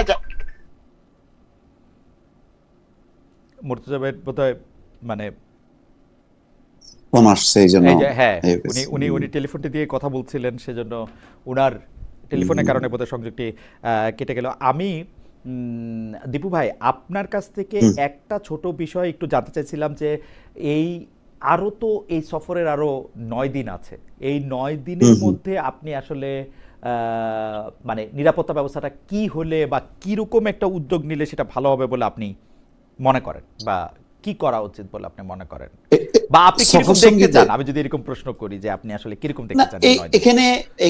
এখানে আসলে যেখানেই যাবে এই এনসিপি নেতা বা তারা হয়তো এখন সতর্ক হবে, খুব বেশি হোটেল থেকে বের হবে না, কিন্তু মানে জ্যাকসন হাইটে তারা যদি ঘুরতে যায় এই ক্ষোভ বিক্ষোভ গুলো হবে, কারণ এই কালচারটা আমরা তো শামীম ওসমানকে ঘিরেও দেখলাম। তো এখন এমন কি ঘটনা ঘটছে যে তারা করবে না? আর আওয়ামী লীগের তো এখন আর ওই মানে আগে যেমন বিএনপি জামাতের কোনো কাজ ছিল না, এখন আওয়ামী লীগেরও তো কোনো কাজ নেই। যেখানে গণতান্ত্রিক পশ্চিমা দুনিয়াতে যেখানে সুযোগটা আছে, তো সেই সুযোগটা তারা কাজে লাগাবে। এটাই তো হয়ে আসছে আমার কাছে। কিন্তু এই জন্য আমি বলি যে খুব যে একেবারে মহাভারত অশুদ্ধ হয়ে গেছে এমন একটা ঘটনা ঘটে গেল এরকম, হ্যাঁ কেউ যদি হামলার শিকার হতো, আহত হতো, তাহলে একটা এই আলোচনাটা খুব প্রাসঙ্গিক ছিল। এই ক্ষোভ বিক্ষোভটা আওয়ামী লীগ করবে না, এটা তো ভাবতেই পারি না। আপনি এটাকে খুব মানে বড় ঘটনা আপনি মনে করছেন না, সেটা আপনি বললেন যে মুর্তজা ভাই ফিরে আসছেন ফোন সেটা। মুর্তজা ভাই আপনি যেটা বলেছেন এটা আমি বুঝেছি, আপনি কি এই লাইন শেষ করবেন? আমার একটা প্রশ্ন ছিল যে আপনি বলছিলেন যে ডক্টর ইউনূসকে কাজে লাগানোর। দেখুন ট্যারিফ আলোচনার আমরা যে আলোচনাটা প্রকাশ্যে দেখেছি আর নেপথ্যে বাংলাদেশ যে একটা ইতিবাচক জায়গাতে গেছে, সেই ক্ষেত্রে ব্যক্তি ডক্টর মোহাম্মদ ইউনূসের একটা অবিশ্বাস্য রকমের একটা ভূমিকা ছিল, যে কারণে আমরা এই জায়গাটাতে একটা সুবিধা পেয়েছি। তো যেটা সামনে আসে নাই, আলোচনায় আসে, আমরাও বলি নাই, আলোচনায় আসে নাই, বলার মতো জায়গা বলার হয়তো প্রেক্ষাপটই তৈরি হয়নি। তো এই সমস্ত জায়গাতে এই সমস্ত রাজনৈতিক দল, যেহেতু বড় রাজনৈতিক দল, তাদের একটা লিঙ্ক তৈরি। আমি এই কথাটাই বলার চেষ্টা করেছি, এদেরকে বাছাই করার ক্ষেত্রে, নিয়ে আসার ক্ষেত্রে এই বিবেচনাগুলো কাজ করেছে। আর আপনার প্রশ্নের কথা বলছিলেন যে মুর্তজা ভাই, আমার প্রশ্ন হচ্ছে যে ট্যারিফ আলোচনাকে আপনি ইতিবাচক বলতেছেন, কিন্তু আমি মনে করতেছি এটা নেতিবাচক আলোচনা হয়েছে, কারণ আমরা পুরোপুরি জানতে পারতেছি না যে আমরা কিসের বিনিময়ে ট্যারিফের সুবিধাটা পেলাম। জনাব ট্রাম্প জনাব ইউনূসের বন্ধুত্বের খাতিরে যে শুধুমাত্র ট্যারিফ কমিয়েছেন এটা আমরা বিশ্বাস করি না, এবং আপনারা বলেছেন যে এমন কিছু আছে যা আমরা প্রকাশ করতেছি না। আমরা খুবই চাইতেছি যে এমন কিছুটা আপনারা প্রকাশ করেন, যেটা প্রকাশ করা হইতেছে না বলে এই ট্যারিফের আলোচনাটাকে আমি একটা খুবই নেতিবাচক আলোচনা মনে করি।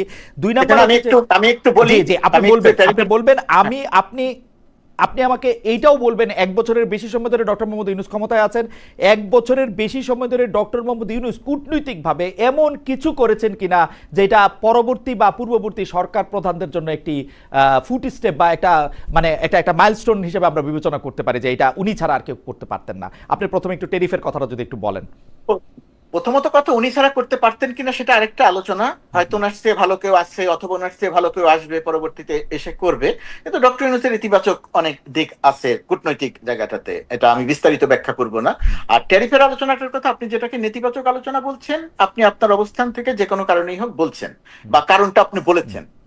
এখানে আমি খুব সংক্ষেপে বলার চেষ্টা করি, বাট 1-2 মিনিট একটু সময় দেন। ট্যারিফ আলোচনায় কিসের বিনিময়ে পেয়েছি? ট্যারিফ আলোচনাটা হয়েছে বাংলাদেশের সঙ্গে যুক্তরাষ্ট্রের যে ব্যবসা, সেই ব্যবসায় যুক্তরাষ্ট্র কি চায় এবং বাংলাদেশ কি দিতে চায় এবং বাংলাদেশ কি চায় তার উপরে ভিত্তি করে। ট্যারিফ আলোচনায় পৃথিবীর যতগুলো দেশ আলোচনা করতে এসেছে, পৃথিবীর সব দেশকে আলোচনা করার জন্য একটা নন ডিসক্লোজার চুক্তিতে স্বাক্ষর করতে হয়েছে। পৃথিবীর সব কয়টা দেশ করেছে আলোচনার জন্য, বাংলাদেশও করেছে। গোপনীয়তার চুক্তি, আলোচনা যখন চলবে সেই সময়টাতে আলোচনার বিষয়গুলো প্রকাশ করা যাবে না। আলোচনার বিষয়গুলো প্রকাশ করা যাবে না তার অনেকগুলো কারণ আছে। তার মধ্যে একটা যে এখানে একই সঙ্গে হয়তো 30টা দেশের সঙ্গে আলোচনা হচ্ছে, কোন দেশের সঙ্গে কি আলোচনা হচ্ছে সেই বিষয়গুলো যেন সামনে না আসে, এগুলো একটা কারণ। আর কি আছে চুক্তিতে প্রকাশ করা হচ্ছে না কেন, এখানে বাংলাদেশ সরকারের অবস্থান বা আমাদের অবস্থানটা হচ্ছে খুব পরিষ্কার অবস্থান। ট্যারিফ আলোচনায় 20% শুল্ক আরোপ করা নির্ধারণ করা হয়েছে। বাংলাদেশ এখনো আলোচনা চলছে এবং সেই আলোচনাটা এটা আরো কমার একটা সম্ভাবনা আছে। এটা হচ্ছে একটা দিক। আরেকটা দিক, যে চুক্তিটা হবে সেই চুক্তিটা এখনো হয় নাই বাংলাদেশের সঙ্গে। সেই চুক্তিটার খুঁটিনাটি বিষয় নিয়ে দুই দেশ এখনো কাজ করছে এবং চুক্তিটা হয়ে গেলে বাংলাদেশ সরকারের বা হওয়ার পরে বাংলাদেশ সরকারের সিদ্ধান্তটা হচ্ছে যে আমরা এই চুক্তিটা প্রকাশ করতে চাই, কারণ এই চুক্তির মধ্যে এমন কোনো কিছু নাই যেটা বাংলাদেশ সরকার বাংলাদেশের স্বার্থের বিরুদ্ধে যায়। তো যেহেতু দুই দেশ মিলে আলোচনা করছে, দুই দেশ মিলে চুক্তি করেছে এবং সেই চুক্তিটা আলোচনার টেবিলেই বাংলাদেশ আলোচনায় আনতে চায় যে আমরা এটা প্রকাশ করতে চাই। এখানে গুরুত্বপূর্ণ ব্যাপার যেটা, যে চুক্তিটা প্রকাশ করতে চাইলে দুই দেশেরই একমত হতে হবে। মুর্তজা ভাই, এনডিএ জিনিসটা আমি বুঝতে পারি, নন ডিসক্লোজার এগ্রিমেন্ট। অ্যাকচুয়ালি আমার সাথে, আমি যে আমার কোম্পানিতে যিনি কাজ করবেন তার সাথেও আমি একটা এনডিএ করি, উনি এটা ডিসক্লোজ করতে পারেন না কিন্তু অনেক ক্ষেত্রেই অনেক কিছু। এই এনডিএর ব্যাপারটা কিন্তু স্ট্যান্ডার্ড, আপনি এটা ঠিকই বলেছেন, সব দেশের সাথে সব রকমভাবে এটা হয়। কিন্তু প্রথম থেকেই সরকারের পক্ষ থেকে, আমি আরেকজন উপদেষ্টা যিনি আছেন নিরাপত্তা বিষয়ক উপদেষ্টা, তার সাথে আপনার সাক্ষাৎকারও আমি আসলে জনাব খলিলুর রহমানের সাথে আপনার ইন্টারভিউটাও আমি দেখেছি। আমি যেটা বুঝতে পারতেছি না সেটা হচ্ছে যে এই নন ডিসক্লোজার এগ্রিমেন্ট কিন্তু হচ্ছে একটা স্ট্যান্ডার্ড, এইটা নন ডিসক্লোজারই থাকবে। কিন্তু আমি 45 থেকে 20% বা 50 থেকে 20%, এইটাতে আমি কিভাবে আসলাম, 35% থেকে 20% আমি কিভাবে আসলাম, আমি কি অফার করলাম ওকে, ও কিভাবে আমার উপরে কনভিন্স হলো, এই ব্যাপারটা আসলে এনডিএর অন্তর্ভুক্ত না। এটা বাংলাদেশের জনগণের সিদ্ধান্ত যে আমরা আসলে ওরে কি অফার করতেছি।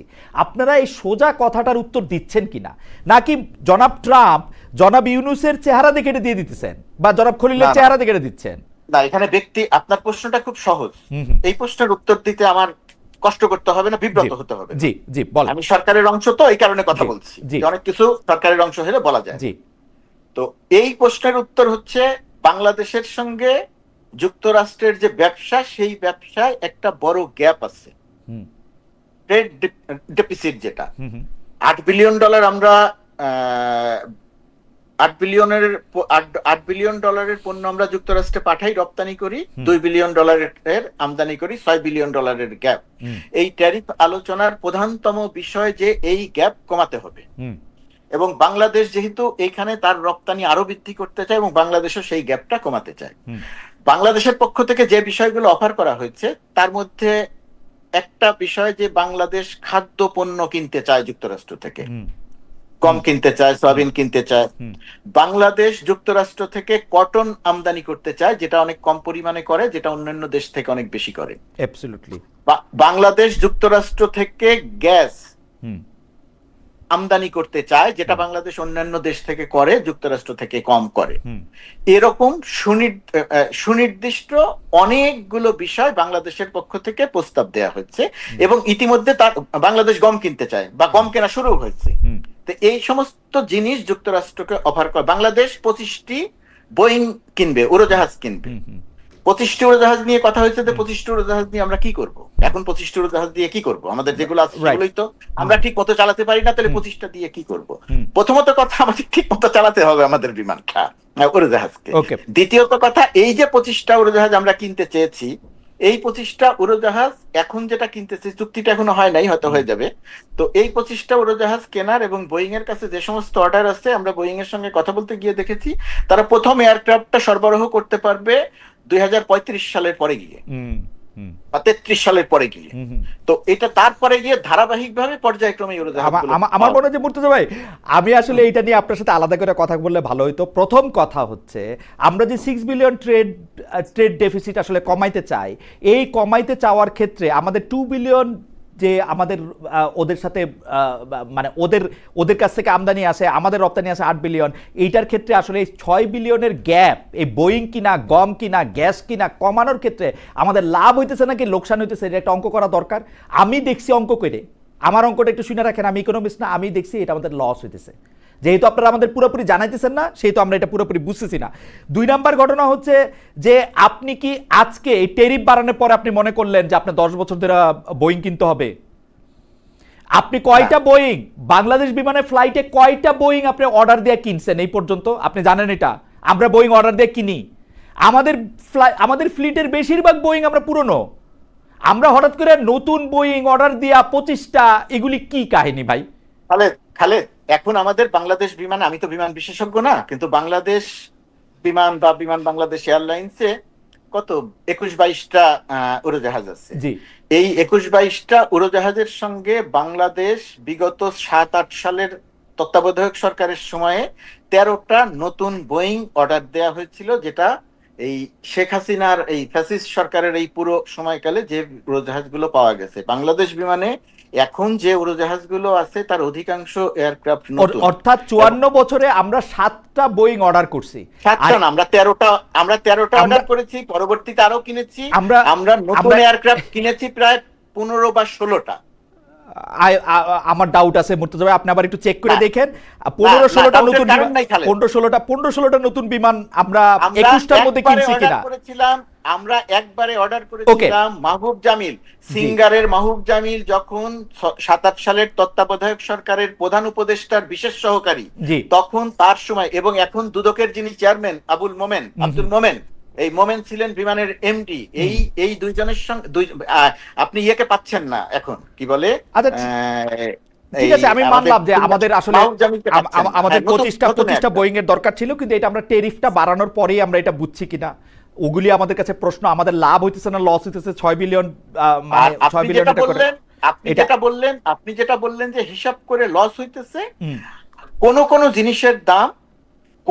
জিনিসের দাম তুলনামূলকভাবে একটু বেশি হচ্ছে। আমি একটু বেশি না ভাই, আমি সহজ হিসাব বুঝি। আপনি যদি এই সুতা সেন্ট্রাল এশিয়া থেকে, টার্কি থেকে, ইন্ডিয়া থেকে বা পাকিস্তান থেকে না কিনে আমেরিকা থেকে কিনেন, আপনার হচ্ছে লিড টাইম থেকে শুরু করে সুতার দাম আপনার বেশিই পড়বে, এটাতে কোনো সন্দেহ নাই ভাই। আমি জানি না এটা আমার যদি পুরো জানতে। জি খালেদ, সুতাটা আমদানি করছে বেসরকারি ব্যবসায়ীরা, সরকার আমদানি করছে না। রাইট। বেসরকারি ব্যবসায়ীরা তখনই এই সুতা আমদানি করবে যখন তাদের ব্যবসা হবে এবং বেশি দাম দিয়ে কিনতে হবে না।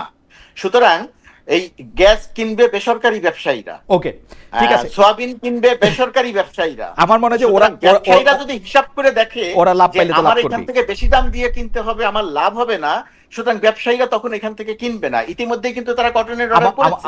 আমার মনে হয় যে আমরা একটু দীপু ভাইয়ের কাছে শুনি, যে দীপু ভাই আপনি যেটা হচ্ছে যে পুরো আলোচনাটা শুনলেন, আমরা মূল প্রশ্ন করার আগে আপনি এই ব্যাপারে আপনার কোনো মন্তব্য থাকলে আপনি একটু করতে পারেন, আমাদের একটা প্রশ্ন আছে আপনার জন্য। না, ওইটাই তো এখন পুরো বিষয়টা বলা যাচ্ছে না, এই কারণে যে এই চুক্তির পুরো বিষয়বস্তুটা যতক্ষণ না প্রকাশ না হচ্ছে ততক্ষণ কিন্তু আমরা কনক্লুশনে আসতে পারছি না। কিন্তু দৃশ্যত মনে হয় যে আমরা বোধহয় কিছুটা নাকে খত দিয়ে আমরা এটা এই চুক্তিটা সই করছি বলেই আমরা এটা প্রকাশ করতে পারছি না, বলতে পারছি না। এবং এই যে কিছু কিছু পণ্য যে কেনার বিষয়টা, সেই পণ্য যদি এতই মানে যদি কেনা যেত, তাহলে তো ব্যবসায়ীরা অনেক আগে থেকে আমেরিকা থেকে তুলা, গ্যাস, অন্যগুলি কিন্তু কেনে না কেন? এই যে প্রতিযোগিতামূলক ভাবে দেখে, যদি তুরস্ক থেকে পাওয়া যায় সস্তায়, মধ্যপ্রাচ্য থেকে সস্তায় পাওয়া যায়, বা অন্যান্য দেশ থেকে, সেই জন্য তারা আমেরিকা থেকে কেনে না। এখন তো অনেকটা বাধ্য। মার্কিন যুক্তরাষ্ট্রের সাথে আমাদের সম্পর্ক কি পাশাপাশি? ওদের কাছে নাকে খত দিতে হবে কেন? আমরা তো এমনিতেই সারা শরীর দিয়ে খত দিয়ে বসে থাকি। মার্কিন যুক্তরাষ্ট্রের কোন রাষ্ট্রদূত বাংলাদেশে যে প্রটোকল পায়, এটা সারা পৃথিবীতে মিলায় কোথাও পায়? আমরা তো মার্কিন আমরা যদি তাদের প্রস্তাবে রাজি না হইতাম, তাহলে তো আমাদের ওই যে 35% বা 40% দিয়ে এই পরিস্থিতির মধ্যে আমরা পড়তাম।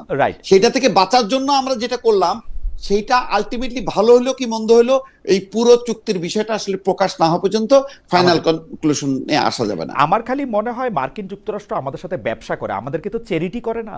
ওরা আমাদেরকে যে ট্যারিফটা কমায় রাখছে, কারণ ওদের বাজারেও ওরা জিনিসটা কম দামে চায়।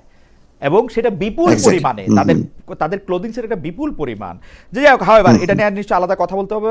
না, এটা আলাদা কথা বলতে হবে। আর আমি শুধু দিবু ভাইকে বলি, দিবু ভাই, চুক্তি কিন্তু হয় নাই এখনো, চুক্তি এখনো হয় নাই, এটা এখনো প্রক্রিয়াধীন, এখনো এটা নিয়ে আলোচনা চলছে, এখনো আরো ট্যারিফ কমানোর আলোচনা চলছে। আর খালেদের ওই কথার সাথে তো আমি একদম সম্পূর্ণ একমত যে এখানে তো চ্যারিটির কোনো ব্যাপার নাই, এখানে তো ব্যবসা, পারস্পরিক ব্যবসা, দুই Right. পক্ষের ব্যবসা। রাইট। দীপু ভাই, ওই প্রসঙ্গে থেকে আপনাকে যে প্রশ্নটা করতেছিলাম, আমাকে আমার সাথে যাদের দেখা হয়, আমার বন্ধু বান্ধব আত্মীয় স্বজন, তারা অনেকেই জিজ্ঞেস করেন যে মার্কিন যুক্তরাষ্ট্রের যে সেনা দল, তারা এখন কক্সবাজারে বা সেন্ট মার্টিনে তারা কি করে। আমি একটা উত্তর তাদেরকে দিতে চেষ্টা করি আমার বুদ্ধি থেকে, যে সেনাবাহিনী উইন্টার কালেকটিভ করার সময় পৃথিবীর বিভিন্ন দেশে সেনাবাহিনীদের আমন্ত্রণ জানায় এবং তারা এটা করে আসলে। কিন্তু অনেকে আমাকে এরকম জোর দিয়ে বলেন যে না, তুমি জানো না, বা তোমার এটা বুদ্ধি নাই বোঝার, এটার মধ্যে অনেক রকম অনেক কিছু হচ্ছে। আপনার কি মনে হয়, আপনার কাছে কোনো স্পেসিফিক তথ্য আসে কিনা? আপনার কাছে শুনে আমরা মুর্তজা ভাইয়ের কাছ থেকে একটু শুনতে চাইবো যে এইটা কি আসলে, মার্কিন যুক্তরাষ্ট্রের সেনাবাহিনী কেন বাংলাদেশে কি করে? আমার মনে হয় এটা অনেক বেশি জল্পনা কল্পনা। তবে এটা ঠিক যে এখন আঞ্চলিক রাজনীতি বা কূটনীতি পরিবর্তন হবার কারণে, যেহেতু এখন ভারত একটু চীনমুখী, সুতরাং এই অঞ্চলে পুরো গুরুত্ব দিচ্ছে। এইটা এখন এই গুরুত্ব দেওয়ার বিষয়টা কতটুক, ওই যে যেমন দেখলাম সেদিন একটা রিপোর্ট যে তারা একটা বন্দর খুঁজতেছে, সেটা কি আসলেই নাকি এটা অনুমান, অনেক কিছু তো আমরা জানতে পারছি না। যেমন এই যে এই ট্যারিফ চুক্তি যেটা হলো, সেটাই তো আমরা অনেক কিছু জানি না। তো এইটা তো আরো গোপনীয় বিষয়, ফলে এই বিষয়টাও কিন্তু এখন পরিষ্কার না। কিন্তু এই কারণে আমরা যখনই দেখি একটা মহড়া, যে মহড়াটা আসলে অনেক কাল ধরে ওই অঞ্চলেই তো হয়, তো এখন হইলেই কিন্তু আমরা বলতেছি ওই যে শেখ হাসিনা বলছিল যে এখানে ঘাঁটি গাড়বে, এই তো সেই ঘাঁটি গাড়তেছে তারা। এই সন্দেহটা আমাদের আসতেছে। এবং আসার আরেকটা কারণ হলো, যেহেতু এই অঞ্চলে আমেরিকার একটা মানে বিশ্বস্ত বন্ধু এই মুহূর্তে নেই। আগে ভারতের উপরে ভর করে সে চীনকে মানে ঠাসা দিত, এখন সেটা পারতেছে না বলে হয়তো মনে করতেছে যে আচ্ছা ঠিক আছে, আমরা এখন নিজেরাই এখানে একটা অবস্থান নিই। আমার দর্শকরা নিশ্চয়ই আমার চেয়ে বেশি বুদ্ধিমান, কিন্তু আমি একটু জিনিসটা সহজ করে বুঝতে চেষ্টা করি যে মার্কিন যুক্তরাষ্ট্রের সেনা সদস্যদের বাংলাদেশে আসা কি যৌথ মহড়া, যৌথ প্রশিক্ষণের বাইরে অন্য কোনো কিছু, মানে একটুও, এক ফোঁটাও? মানে আপনি এটা কি মনে করেন? না, আমার মনে হয় না আপাতত এরকম কোনো পরিকল্পনা আছে। কারণ এটা এত গুরুত্বপূর্ণ এই মুহূর্তে আমেরিকার কাছে যে বাংলাদেশে এসে মহড়া দেয়া আর একদম স্থায়ীভাবে এখানে বসে যাওয়া, ঘাঁটি গাড়া, যেটা আফগানিস্তানের বাগনাম, ওটা হচ্ছে অন্য বিষয়। ওটা হয়তো ট্রাম্প মনে করতেছে যে ওটা তো তাদের একটা ঘাঁটি ছিল, ঠিক আছে আমরা ওখানে আবার বসি, কিন্তু সেইভাবে বাংলাদেশকে বিবেচনা করছে আমার কিন্তু মনে হচ্ছে না। ওকে, মুর্তজা ভাই কি এই প্রসঙ্গে কিছু বলবেন? আপনার জন্য আমার একটা অরিজিনাল প্রশ্ন ছিল।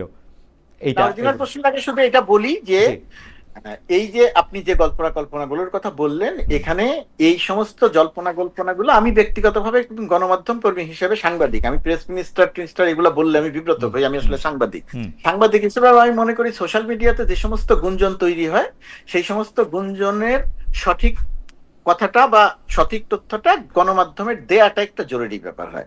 আর বিশেষ করে অনেক ক্ষেত্রেই আমরা দেখি, আর এই ক্ষেত্রে যেটা দেখলাম, সোশ্যাল মিডিয়াতে যে গুঞ্জনগুলো তৈরি করে দেয়া হলো, আমাদের দুর্ভাগ্যজনক হলেও টক শোতে যারা আলোচনা করলেন মেইন স্ট্রিম মিডিয়ায়, তারাই সেই সোশ্যাল মিডিয়ার গুঞ্জনটা তারা তাদের মুখ দিয়ে বললেন। একজন দেখে কথা বলতে দেখলাম, আমি জানি না যুক্তরাষ্ট্র এখানে ঘাঁটি করবে কিনা। আরে বাবা, আপনি যদি না জানেন তাহলে আপনি কথা বলছেন কেন? আমি জানি না, উনি বলছেন আমি জানি না যুক্তরাষ্ট্রের সৈন্যরা হোটেলে রেজিস্টারে এন্ট্রি ছাড়া ঢুকেছে কিনা, ইমিগ্রেশন ছাড়া ঢুকেছে কিনা, এটা আমি জানি না। এটা গুঞ্জন আছে, তো গুঞ্জন আছে, আপনার দায়িত্ব তো এটা জানা। আপনি না জেনে এই গুঞ্জনগুলো ছাড়ালেন কেন? এইখানে পুরোপুরি একটা বোগাস বিষয় নিয়ে আমাদের এখানে আলোচনা সোশ্যাল মিডিয়া তৈরি করেছে, এবং সেটা আমরা মেইন স্ট্রিম মিডিয়ায় প্রচার করেছি। ঘাঁটির কোনো পরিকল্পনা নাই, বাংলাদেশের এরকম কোনো চিন্তা নাই। আর সেন্ট মার্টিন ঘাঁটির জন্য উপযুক্ত জায়গা না, এটা বহু গবেষণায় প্রমাণ হয়েছে। না, এই যে এটা একেবারেই অমূলক। আপনি যেটা গুঞ্জন বলতেছেন সেটার ক্ষেত্রে আমি আজকে সকালবেলা দেখলাম কি, গতকাল যে নেতারা আক্রান্ত হয়েছেন, এনসিপির নেতারা এবং অন্য নেতারা, এর জন্য দায়ী হচ্ছেন আপনি, গোলাম মুর্তজা দায়ী। তো এটা খুবই খুবই ইন্টারেস্টিং। আপনিও নিশ্চয়ই দেখেছেন এবং আমাদের অনেকেই এরকম করে বলছেনও, মানে ইনফ্লুয়েন্সারদের মধ্যে কেউ কেউ নিশ্চয়ই বলছেন, নাইলে গোলাম মুর্তজা দায়ীটা কোত্থেকে আসলো এবং গোলাম মুর্তজা কেন দায়ী, এইটা আমি একটু অনুসন্ধান করতে গিয়ে দেখলাম যে আপনি আসলে সরকারি চাকরি, যেটাকে আপনি আসলে চাকরি মনে করেন না, সেটাতে হচ্ছে ডাকসুতে আপনি একটি বিশেষ দলের বিপক্ষে একদম অবস্থান নিয়েছিলেন এবং সেটা ঘোষণা দেয়, সেটা আপনি করতে পারেন কিনা তারপর থেকে এটা আরো বেশি হইতেছে, এইটা একটা। আচ্ছা যাই হোক, এটা নিয়ে আপনি মন্তব্য করেন না করেন, আমার প্রশ্নগুলি করা দরকার, একটু সময় পারও হয়ে গেছে, তবু আপনাদের অনুমতি না, আপনাদেরকে একটু বেশি সময় রাখতে চাই কয়েকটা মজার জিনিস শেয়ার করার জন্য। যেমন একজন দর্শক অন্তত 20 বার একই মতামত পাঠিয়েছেন, মতামতটা একটু বলি। খালেদ ভাই, আপনাকে আজকের বাংলাদেশ থেকে দেখি সবসময় দেখতাম বাঘের মতো প্রশ্ন করতেন, এখন কেমন জানি বেড়ালের মতো প্রশ্ন করেন। আপনার সুপার ফ্যান, কিন্তু আমি অনেক আগে থেকে এখন সিংহের মতো প্রশ্ন করেন। ভাই ভাই আমি বাঘ সিংহ বিড়াল কোনটা হইতে পারবো না, কিন্তু কিন্তু আমি আপনাকে একটা কথা বলতে পারি মুর্তজা ভাই, এইটা নিয়ে যদি আপনি একটু মন্তব্য করতেন, কারণ এই মন্তব্যটা হচ্ছে দীপু ভাইয়ের। দীপু ভাই একটা টকশোতে, সরি দর্শকদের নির্দেশে আবার একটু বলে রাখি, মোসাফিরুজ দীপু ভাই আমার ডিপার্টমেন্টে আমার সিনিয়র, ওনাকে আমি দীপু ভাই বলে ডাকি, আপনারা কনফিউজ হয়েন না। তো দীপু ভাই এই মন্তব্য করছেন, মুর্তজা ভাই খেয়াল করেন যে মানে দেশের গণমাধ্যমের স্বাধীনতা, বিশেষ করে টিভি চ্যানেলের স্বাধীনতার দুরবস্থা তুলে ধরতে গিয়ে দীপু ভাই বলেন, আমি কোট করতেছি, টক শোগুলিতে এখন ভিন্ন মতের লোক থাকে না, সবাই একমতের লোক থাকেন, একই মতের লোক থাকেন, কিন্তু আওয়ামী লীগ আমলেও ভিন্ন মতের গেস্টরা বসে আলোচনা করতেন।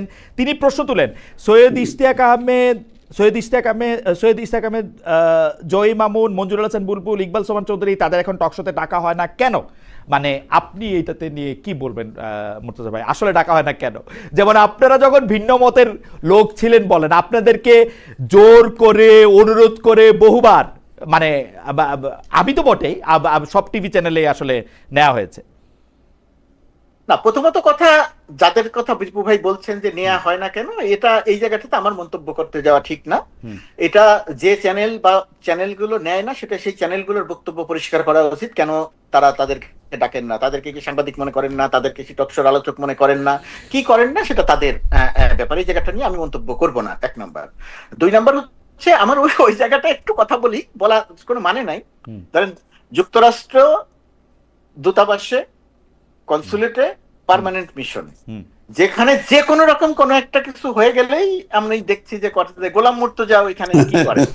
এর একটা কারণ হয়তো এই যে, যেহেতু আমি সাংবাদিক, যেহেতু আপনাদের কল্যাণে টেলিভিশনে কথা বলি, আপনাদের চ্যানেলে কথা বলি, যে কারণে আমার হয়তো একটু অন্য যারা কর্মকর্তা আছেন, আমার চেয়ে অনেক বড় বড় কর্মকর্তা আছেন, তাদের চেয়ে আমার হয়তো পরিচিতি আছে। এবং আমি যখন এইখানে আসি, তখন ধরেন এটা খুব এইটা যে এত বড় নিউজ হতে পারে সেটাও আমি জানতাম না।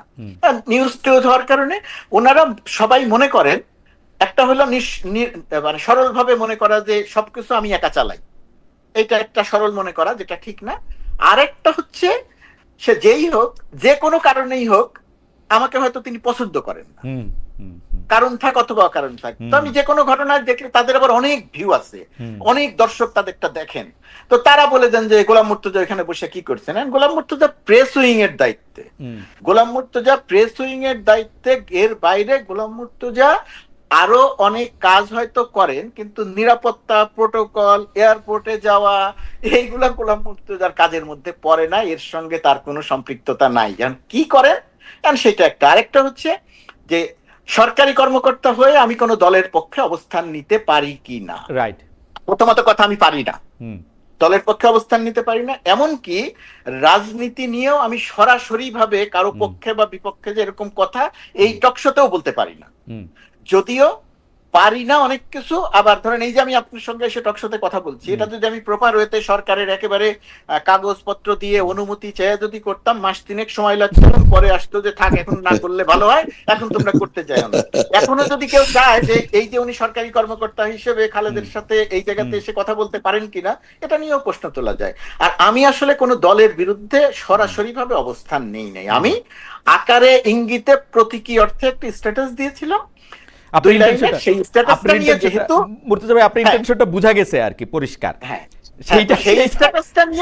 সেই স্ট্যাটাসটা নিয়ে কথা উঠেছিল, তখন আমি নিজে রিয়েলাইজ করেছি যে যেহেতু এটা মনে করে নেওয়া হচ্ছে যে সরাসরি ভাবে পক্ষ বিপক্ষ হয়ে গেল, এই কারণে আমার এটা থেকে সরে আসা দরকার। আমি সেখান থেকে সরে এসেছি এবং আমি মনে করেছি যে এটা আমার কাজটা ঠিক হয়নি, এটা আমি ভুল করেছি। আচ্ছা, আমরা দীপু ভাইয়ের কাছে, দীপু ভাইয়ের কথার প্রসঙ্গে একটু গিয়ে আমরা শেষ প্রসঙ্গে চলে আসবো, আপনাদেরকে আর আটকাই না। দীপু ভাই, আপনি কি মনে করে সেই মানে কথাগুলি বলেছিলেন, 2 মাস পার হয়েছে, আসলে 2 মাস আগে আপনি এটা বলছিলেন, এখন আপনি চেঞ্জ দেখেন কিনা? যদি চেঞ্জ না দেখেন তাহলে কিসের জন্য না দেখেন আর কি, দীপু ভাই? না, আমি তো দেখছি যে আসলে তো তাই, যে ঘটনাটা হচ্ছে যে যাদের নাম আমি বলছি হুম। তাদের সাংবাদিকতার ধরনটা 15 বছরে বিতর্কিত ছিল। তো সেটা একটা নৈতিক প্রশ্ন যে সাংবাদিক হিসেবে এইভাবে দলবাজি করা যায় কিনা।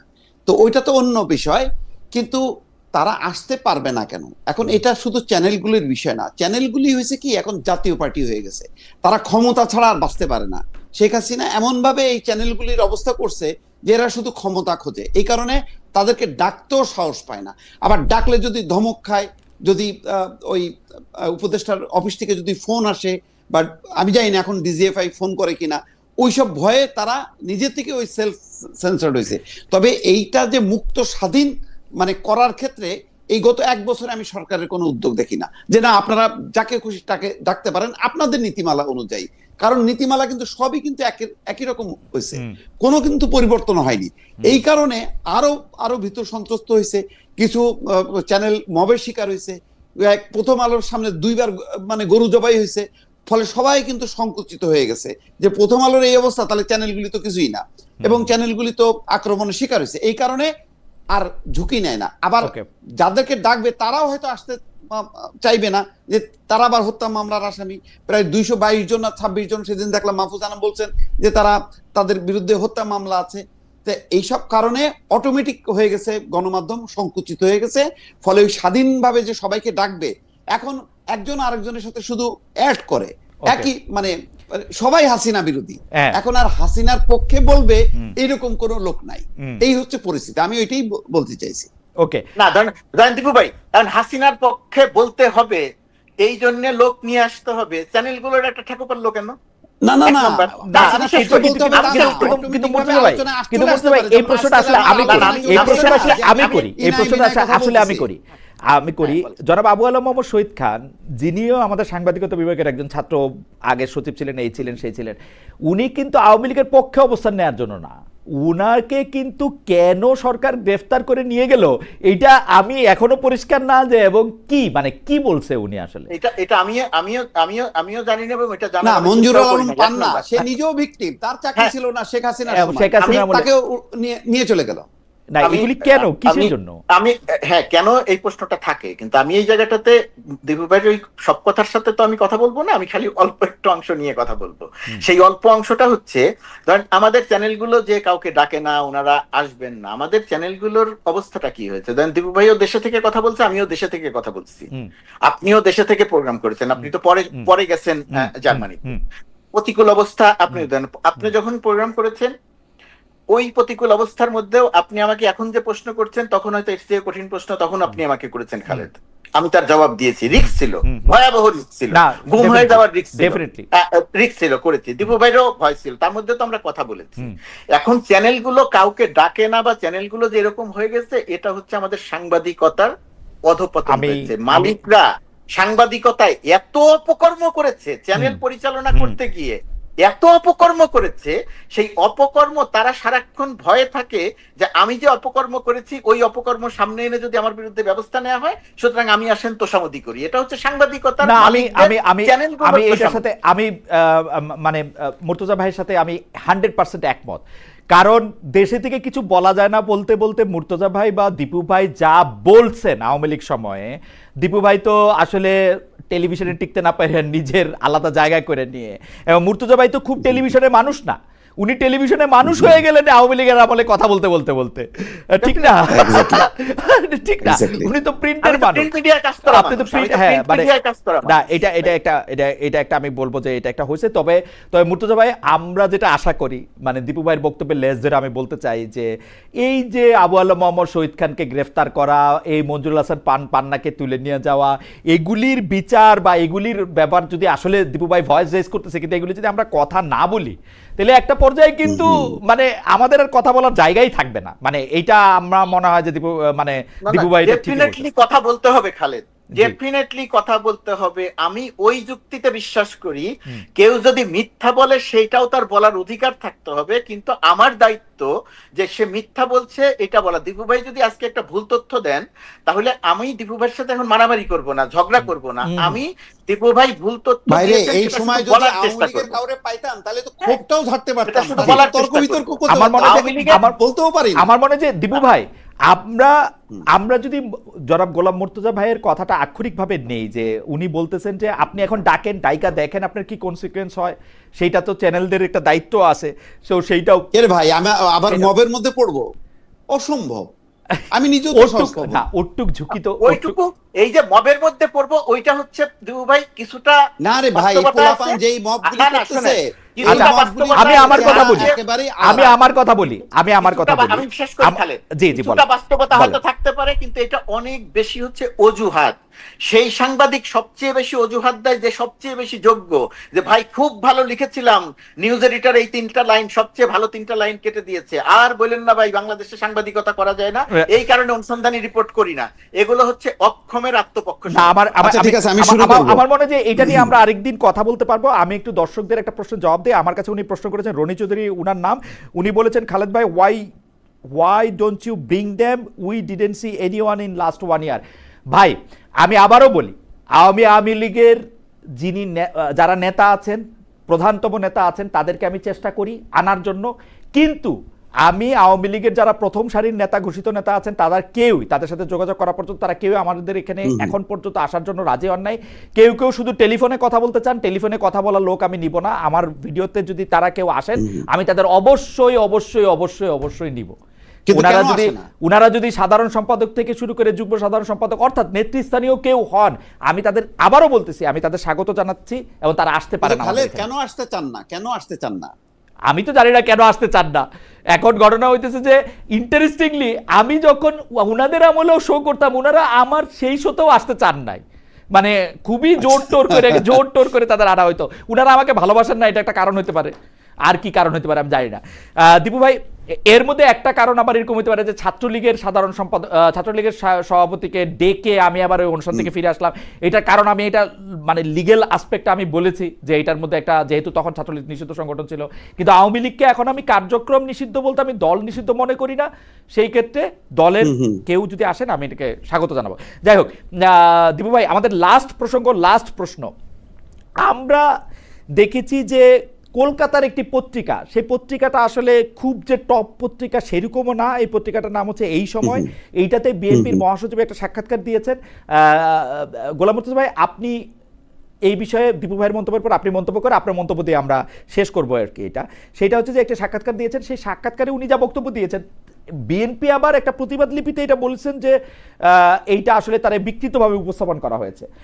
আমরা আপনাকে প্রশ্ন করতে চাই যে বিএনপি যে এই গত 1.5 বছর ধরে জামায়াত সম্পর্কে তাদের অবস্থানের একটা বিরাট পরিবর্তন ঘটেছে, মানে 26 বছর ধরে যারা তার সঙ্গী ছিল তারাই তাদের এখন মেইন প্রতিদ্বন্দ্বী হয়েছে। এইটা রাজনৈতিকভাবে বিএনপির জন্য ভালো হয়েছে কি খারাপ হয়েছে?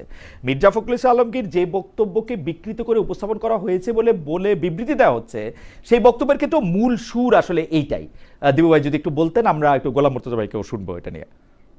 ওটা তো মানে বিকৃত তো কোনো বিষয় না, পরিষ্কার তো একদম লেখা আছে। মানে এই সময় আমি সাক্ষাৎকারটা আমি পড়ছি, গুগল থেকে বের করে আমি পুরো ওটা পড়ছি। তারপরও প্রতিবাদ কেন দিলেন আমি বুঝলাম না। উনি তো যা বলছেন সেটাই কোট করে পত্রিকাগুলো রিপোর্ট করেছে। তো সুতরাং এখানে মানে বিকৃতির ব্যাপারটা কি আসলো আমি তো এটা পরিষ্কার হইলাম না। আমি নিজে পড়লাম তো। আচ্ছা, আপনি বিবৃতিটা, আপনি কি মনে করেন যে বিএনপির রাজনীতিটা ঠিক আছে, বা মানে ঠিক করা, মানে বিএনপি এখন সত্যি কথা বলতে কি তার প্রবল প্রতিদ্বন্দ্বী মনে করে জামাত ইসলাম, এবং জামাত ইসলাম তার অবস্থানটা আগের তুলনায় অনেক ভালো অবস্থানে চলে আসছে এবং একটা ফাইটিং পজিশনে চলে আসছে। এবং সেই কারণে হয়তো একটা দেখবেন যে এখন বাংলাদেশে মানে বিএনপি এবং জামাত হচ্ছে একদম মুখোমুখি অবস্থা। প্রায় প্রতিদিনই এক নেতা আরেক নেতার বিরুদ্ধে প্রতিনিয়ত বলে। কালকে বিএনপি নেতা বলছেন যে জামাত ইসলাম এবং ইসলামী আন্দোলনকে জাতীয় বেঈমান বলছে। এরকম প্রতিনিয়ত তারাও আবার পাল্টা বলছে। তো এই পাল্টাপাল্টি চলছে কেন? যেহেতু প্রতিদ্বন্দ্বিতার অবস্থায় তারা চলে আসছে এবং জামাতের নেতৃত্বে একটা ইসলামিক জোট হওয়ার সম্ভাবনা আছে।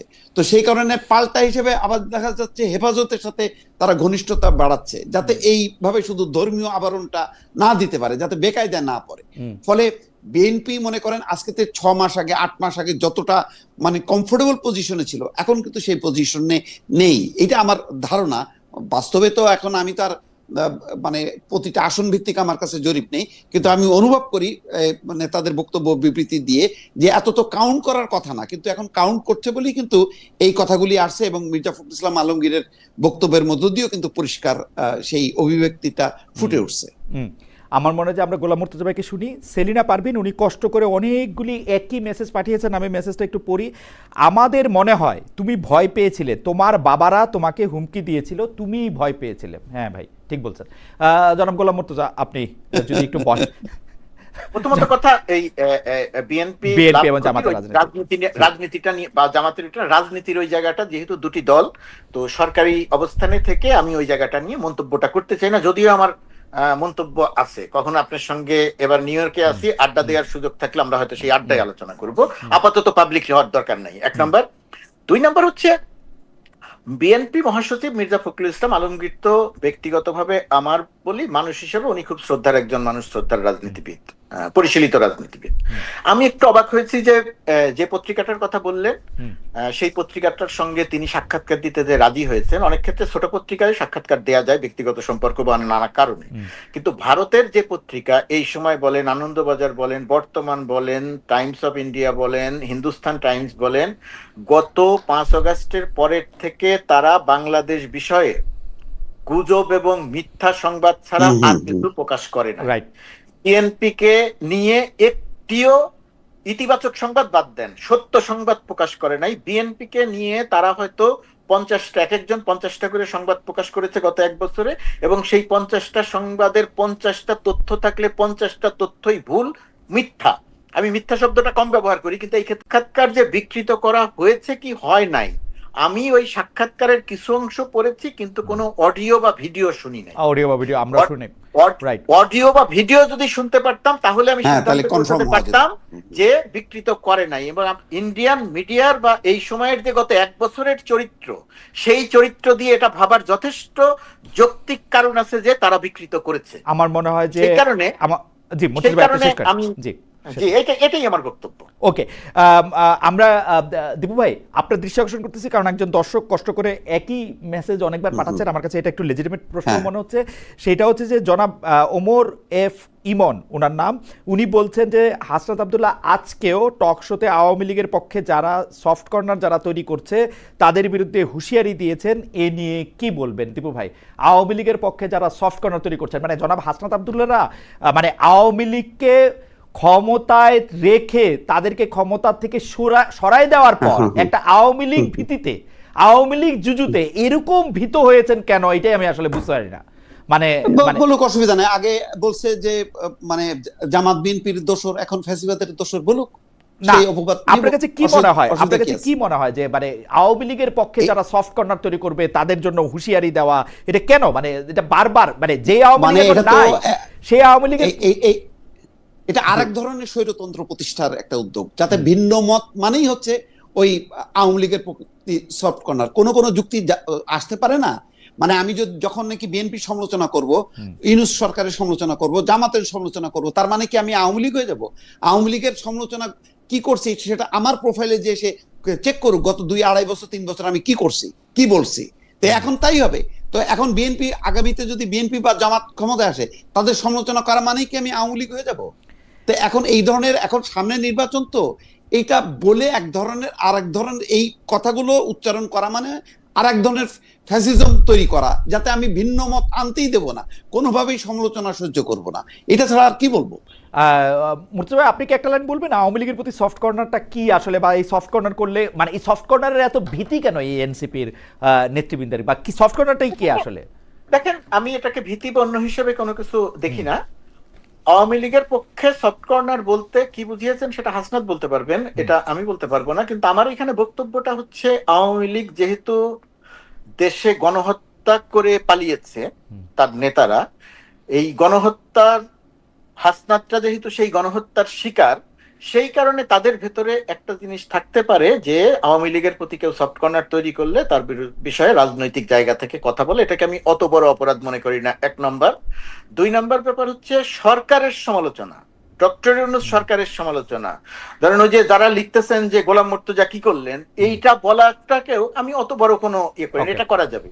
এইটা করার সঙ্গে ধরেন কেউ যদি মনে করেন যে আমি দূতাবাস পুরোটা চালাই এবং মনে করে নিয়ে বললেন যে উনি কি করলেন, উনি না, যেহেতু আপনি সবচেয়ে বড় কর্মকর্তা, যেহেতু আপনি সবচেয়ে হ্যাঁ। বড় কর্মকর্তা, আপনি একজন সিনিয়র সেক্রেটারির পদমর্যাদা, পরিচিতি হওয়াটা পরিচিত হওয়া একটা ব্যাপার না, আছে। না, মুখ হওয়ার definitely আমার কারণে এটা নিয়ে কোনো আপনি- আপত্তি নাই। মানে আমি খালি ambassador-এর বলছি যে চেয়েও সফট কর্নার মাননীয়- তৈরি করা মানে গণহত্যার পক্ষে মতামত তৈরি করাটা যদি কারো উদ্দেশ্য হয়ে থাকে, সেইটার বিষয়ে আমারও আপত্তি থাকবে, ওকে, অন্য বিষয়ের মতো আপত্তি থাকবে, না, কিন্তু একদমই সরকারের সমালোচনা নিয়ে আমার কোনো আপত্তি নেই। একদমই কথা বলতে দেওয়া যাবে না, একে চিহ্নিত করা হবে, এ সফট কর্নার করা হচ্ছে, এটা তাদেরকে দেখে নেওয়া হবে। এটা দেখেন, এটা হাসনাত আব্দুল্লাহ একটা রাজনৈতিক দলের সদস্য, এটা একটা রাজনৈতিক বক্তৃতার মঞ্চে তিনি দাঁড়িয়ে কথা বলছেন। ওকে, তিনি এটা সরকারের নীতি নির্ধারকের জায়গা থেকে কথা বলছেন না। ওকে, আওয়ামী লীগের বিষয়ে কথা বলার সরকারের অধিকার নীতি হাসনাত নির্ধারকদের জায়গা আব্দুল্লাহদের থেকে, আছে, কারণ সরকারের নীতি নির্ধারকদের জায়গা থেকেও কথা আসলে খুব বেশি মানে আমলে নেওয়া যাবে না, কারণ ডক্টর ইউনূস সাহেব একবার এসে বলে গেছিলেন যে আওয়ামী লীগকে নিষিদ্ধ করা হবে না, তার কিছুদিন পরে আবার নিষিদ্ধ করছেন। মানে সরকারের নীতি নির্ধারকদের কথার উপরেও তো আমরা অনেক আস্থা রাখতে পারি না। যাই হোক, মুর্তজা ভাই, আপনাকে অনেক অনেক অনেক ধন্যবাদ আপনার সময়ের জন্য। দীপু ভাই, আপনাকেও অনেক ধন্যবাদ আপনার সময়ের জন্য।